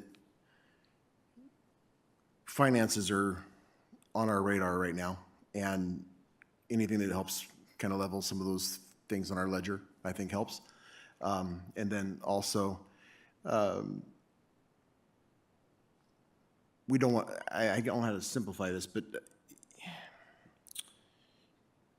when we look at our financial long road plan down the road, we want to be a little diversified. We don't want everything in one basket. And I think this is important because we have had a freeway corridor plan in place since 2008. So what is that, 16, 17 years? And we've had one warehouse built over on County Line Road, and that was in the last year and a half, I think. And nothing else has happened, and we need to do some things to give our kind of a shot in our revenue to our city. And obviously, this isn't going to happen overnight. It's going to take some time. But we got to work on our finances, because if we keep saying no to everything, things are going to pass us by, and we are going to have a hard time paying our bills down the road. And we're going to be at the same crossroad. The initiative that went through last year, whether you agree with it or not, it's a temporary fix. It's a Band-Aid, as someone said earlier. It's not a long-term fix. So we have to figure out something to take care of our finances long-term. And we've been working on this since 2008, and nothing's really transpired. And we've got someone that's willing to think outside the box and do something a little bit different that allows for some of this to take place. So I think it's a good opportunity for what we have right now. We don't have anything else. We don't have people knocking down our doors. We've heard people talk about we should look at other things. We have been. Staff's done a phenomenal job, I think.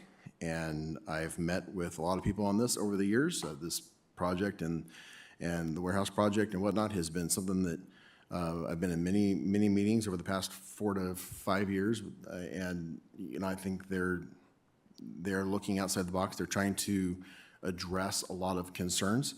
Calamasa is going to have warehouses go in, and you're going to see every one of those, no matter where you are. And this company is willing to come in and move, as it was stated, these small mountains, which is a lot of money, a lot of dirt, just to make it so that it's a little bit more aesthetically pleasing. So we keep a little bit of that approach, that visibility that we want to see from the open spaces. There's a lot of other things that we've already talked about previously that I think they're addressing. So I think right now, but what we have in front of us, we have an opportunity. And we should take a hold of the opportunity we have right now. We keep saying no. Eventually, opportunities go away, and we'll be down the road, and we're going to be wishing we had done something. And, this probably isn't the time to say it, but we recently had an event here in town, and we had an overwhelming response from law enforcement and their resources. And if we don't address our finances, there may come a time where we have to not have all the safety precautions and things in the city that we want. And we didn't want that to happen last time. So that's why the initiative went, the public decided to vote that through to keep that from happening. And it's a good thing that it went through. I don't think cutting public services is the way to go, but when you start running out of money just like in your families, you start making hard choices. Right now, it's niceties that we're cutting. Eventually, it might get down to the things that we truly need, and it's really going to get uncomfortable, and that will really change the look of our city and the environment of our city if we have to start going that route. That's from my seat. Councilman Miller. Thank you, Mayor. I appreciate the time, and I kind of just want to start out with finally meet the Palmer family. In my 8 months on the council, I've either seen your name on a map or in a report.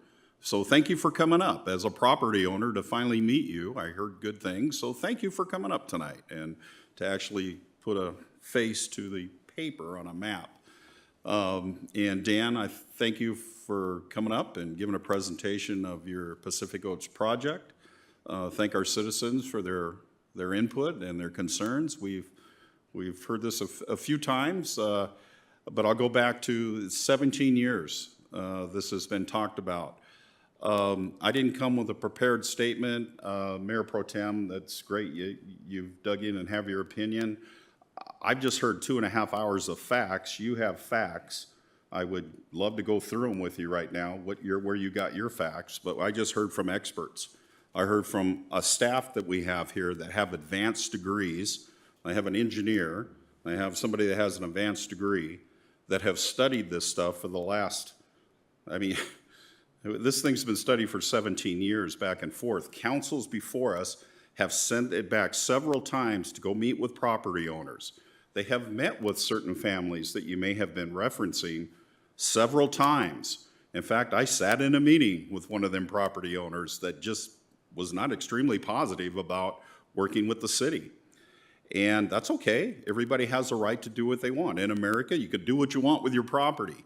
All we're merely looking at is an overlay. These pretty color maps we have over here is an overlay of what the city has looked at to put down. You can do what you want with your property, okay? So we have a developer here, or somebody that wants to develop their property.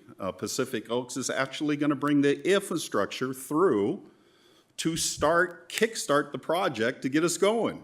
Water and infrastructure is everything, right, to get the project going. The mayor talked about long-term sustainability.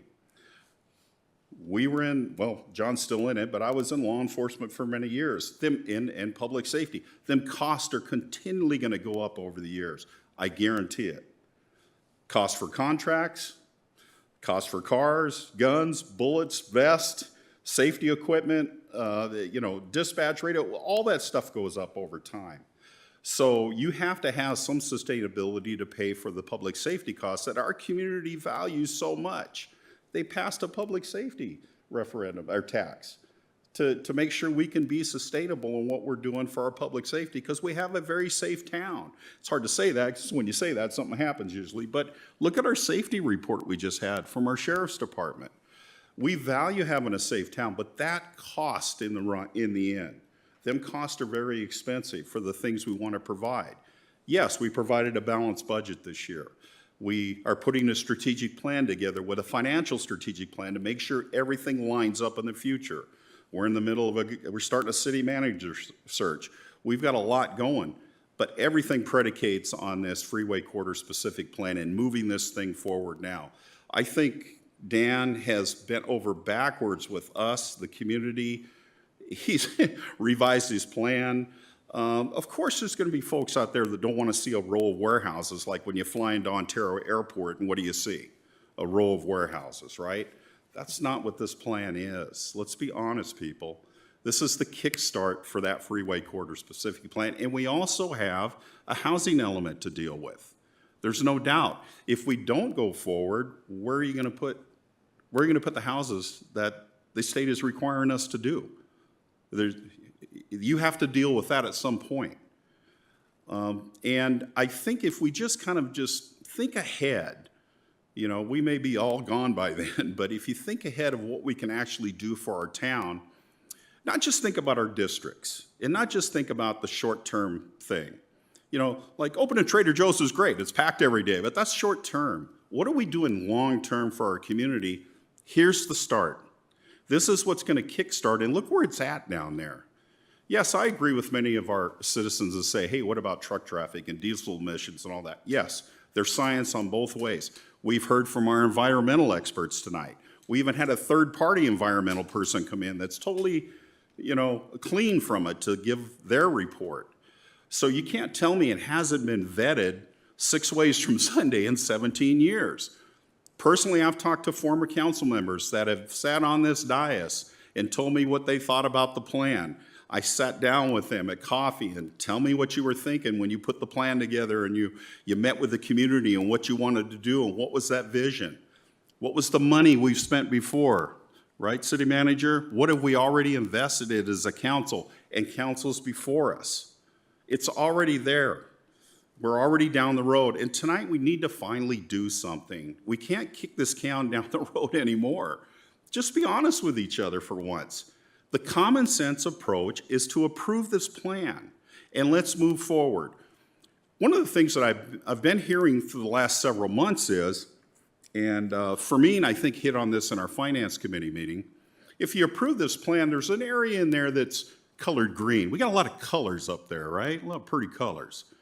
Crayons, right? And what if you own a piece of property and you like that green area to be a little red? Fine, put your plan in, do your own environmental, not at taxpayer cost. And if you can do your plan and maybe turn some of that into something you can develop, great, that's America. Do what you want with your property. But we're just putting the overlay down. And I think we get confused. The city is just providing kind of the playbook of what you can do. You have to come back with what your development's gonna be, and hopefully you have a good project and it gets approved. You're working with the water company. We got a board member back there. He usually comes to all the meetings. Don't run out of here, Mr. Granlund. They're very in tune to what's going on with water. I think the Mayor Pro Tem was talking about water connections, et cetera. We had a nice presentation a few weeks ago from Joe Zorba, who told us how everything connects in our area with water. That's why we had that presentation. So last meeting I was pretty quiet, and I had a lot of people ask me, Bob, you're really quiet, because I talk a lot, clearly. And I said, well, I was just waiting for this meeting, because I knew how important this is. This is an important signature event. Somebody tonight talked about legacy, what our legacy is going to be. This is our legacy. I think it's going to be positive. I could be wrong. I've been wrong about a few things in my life, but this is the legacy. That if we can provide what we need to do, you heard the iron workers talking about jobs and hiring our own people. What kind of housing can we have for our own people? Me and Mr. Granlund had talked about this over coffee one day. Can our kids afford houses in our own town to be able to live here, work here, and be able to provide for their family here? What can we do for our own town? We've got to think about the 54,000 people that live here. Common sense approach is we need to start this thing. So I may hear from some people, well, Bob, are you pro-development? No, I'm about managed growth. Do what can work. And every project is different. We have to take everything as it comes to us. But no more kicking it down the road. And I'll be honest with you, that's all I got to say about it. I think everybody knows where I stand right now. I'll make an alternate motion that we approve this plan. I know we have a motion on the floor, but I'm making an alternate motion that we approve this plan tonight. You're up, ma'am. Well, I've made lots of notes on this evening. I've changed them and rewritten them, and I did appreciate the staff presentation on the questions and answers. I think that was a great job. It did, even for me, answer a lot of things, clarified things for me, which I think is important. I want to make a comment to Mr. Venable. I do appreciate very much your comments and your concerns, and I did listen. And I've taken them into consideration. However, I've not heard anything from other speakers and everything tonight that has changed my mind. I still support my previous vote.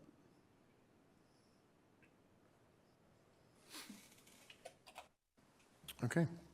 So we have a first motion on the floor, and that is to reject the options that were presented by staff. Do I have a second?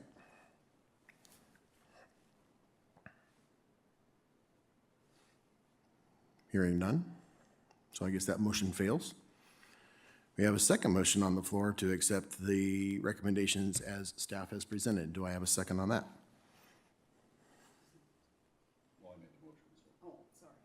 I'll I'll second. second. Oh, Justin seconded. Okay. So first is Mr. Miller, second is Mr. Beaver, and we will need to do a roll call vote. Councilmember Beaver, Yes. Councilmember Miller, Yes. Councilmember Woolsey, Yes. Mayor Pro Tem Venable, No. Mayor Thorpe. Yes. Motion carried. Thank you, ma'am. Okay, next is council member comments and reports. So before I go down the line here, earlier tonight in the consent agenda, we talked about awarding a contract to get some paving done on County Line Road. Got an email earlier, I want to say it was Thursday, I don't remember exactly the day now, earlier this week, about another one of our constituents upset about the condition of the roadway and how long it's taken, and is upset with, frankly, our city council and our city staff on where we are on that project. Didn't mention Calamasa at all. I know we just did an update on this not too long ago, and I've reached out to this individual to meet with them, have a one-on-one meeting with them. We'll see if they'll accept it, but maybe on a future nearby meeting, we could get another update on that, just to put some information out, and maybe put something out on social media so people can see it, because it's becoming a little bit more frequent that people are voicing their, it's been going on for a while, but it's becoming a little more frequent that people are frustrated with where we are in this. I understand that there's a lot of moving parts and it's a joint venture and whatnot, but sometimes people don't always see the updates that are out there before, so if we could put something out about that, maybe. I appreciate that. The second thing is I want to publicly thank the Sheriff's Department and all of the resources and all the different people that have been involved in this incident that took place this last week. Thank you very much. Please pass it on up the chain for us. You all are awesome. You did a great job. I know there's still some things being cleared up, but you all did a really good job, and just we're proud of you. And anything we can do, we're here for you. But I just think you guys got on it. People helped out. There's a lot of people providing resources, or search and rescue, a bunch of other people. So from the bottom of my heart, thank you. And if you please pass that on all the way up the chain, I appreciate it. Thank you. All right. To my left. On the 14th, I attended the Metro Valley Board meeting, which is a monthly meeting. I also attended the Inland Empire Business 10-year anniversary celebration at Yamaha. On the 18th, the Finance Committee meeting. On the 19th, the Rotary Club and the Water District meeting. On the 20th, I attended a reception for Jay Obernolte. On the 21st, Trader Joe's opening. And on the 22nd, I attended the Yucaipa Valley Wine Alliance pre-harvest industry event at the North Cork Vineyard and Winery. First time I've ever been there. It's quite a place. I know. That's what I get.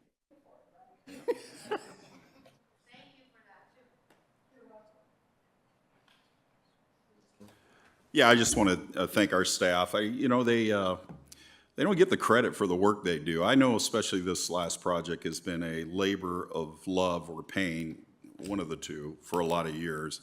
Ben, for me, Jennifer, everybody.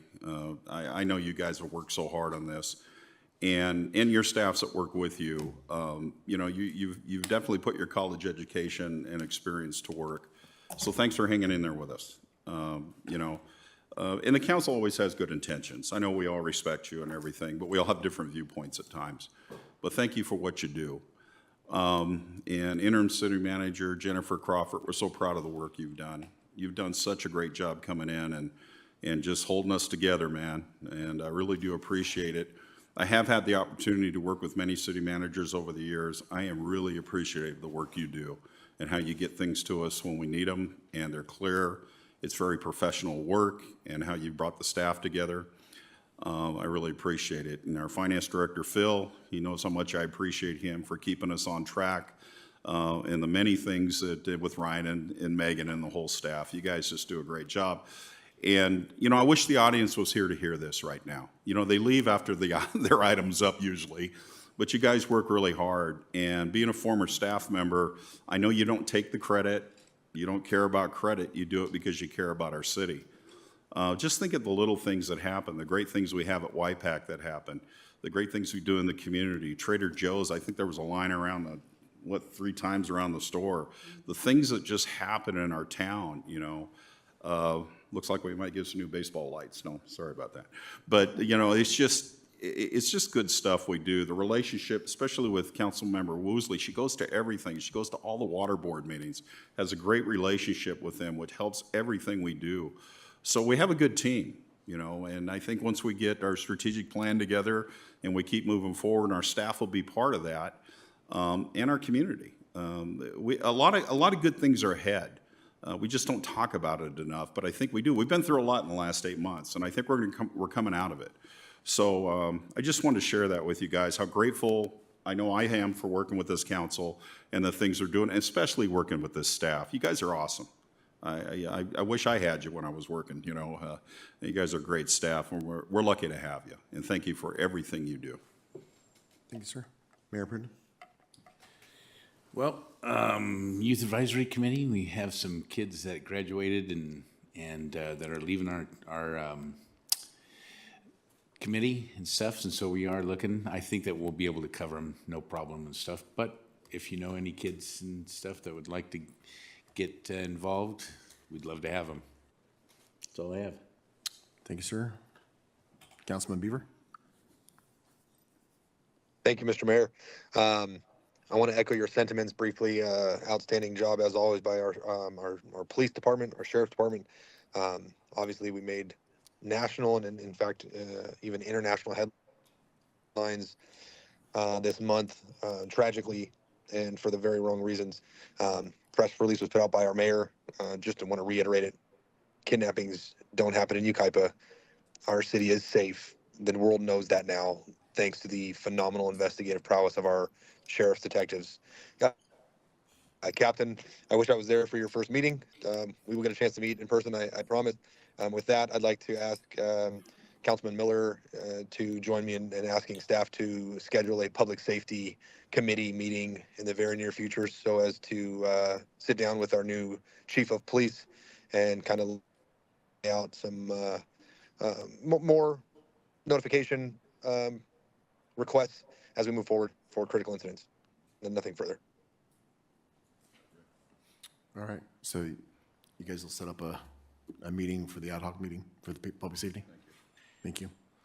And going back to the Trader Joe's thing, there was like 400 to 600 people in the first hour, and I went there the other day today to pick up something, and I think the clerk told me this morning that in the first day of sales was like 150,000, the first day. That's pretty good. Now, obviously, we're not going to see all that, but that's good for a first day's work in our city. So it's impressive. With that, let's see here.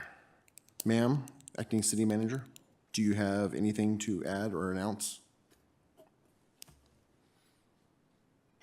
Yeah, last week on Monday, I submitted to City Council my intent to retire on December 30th.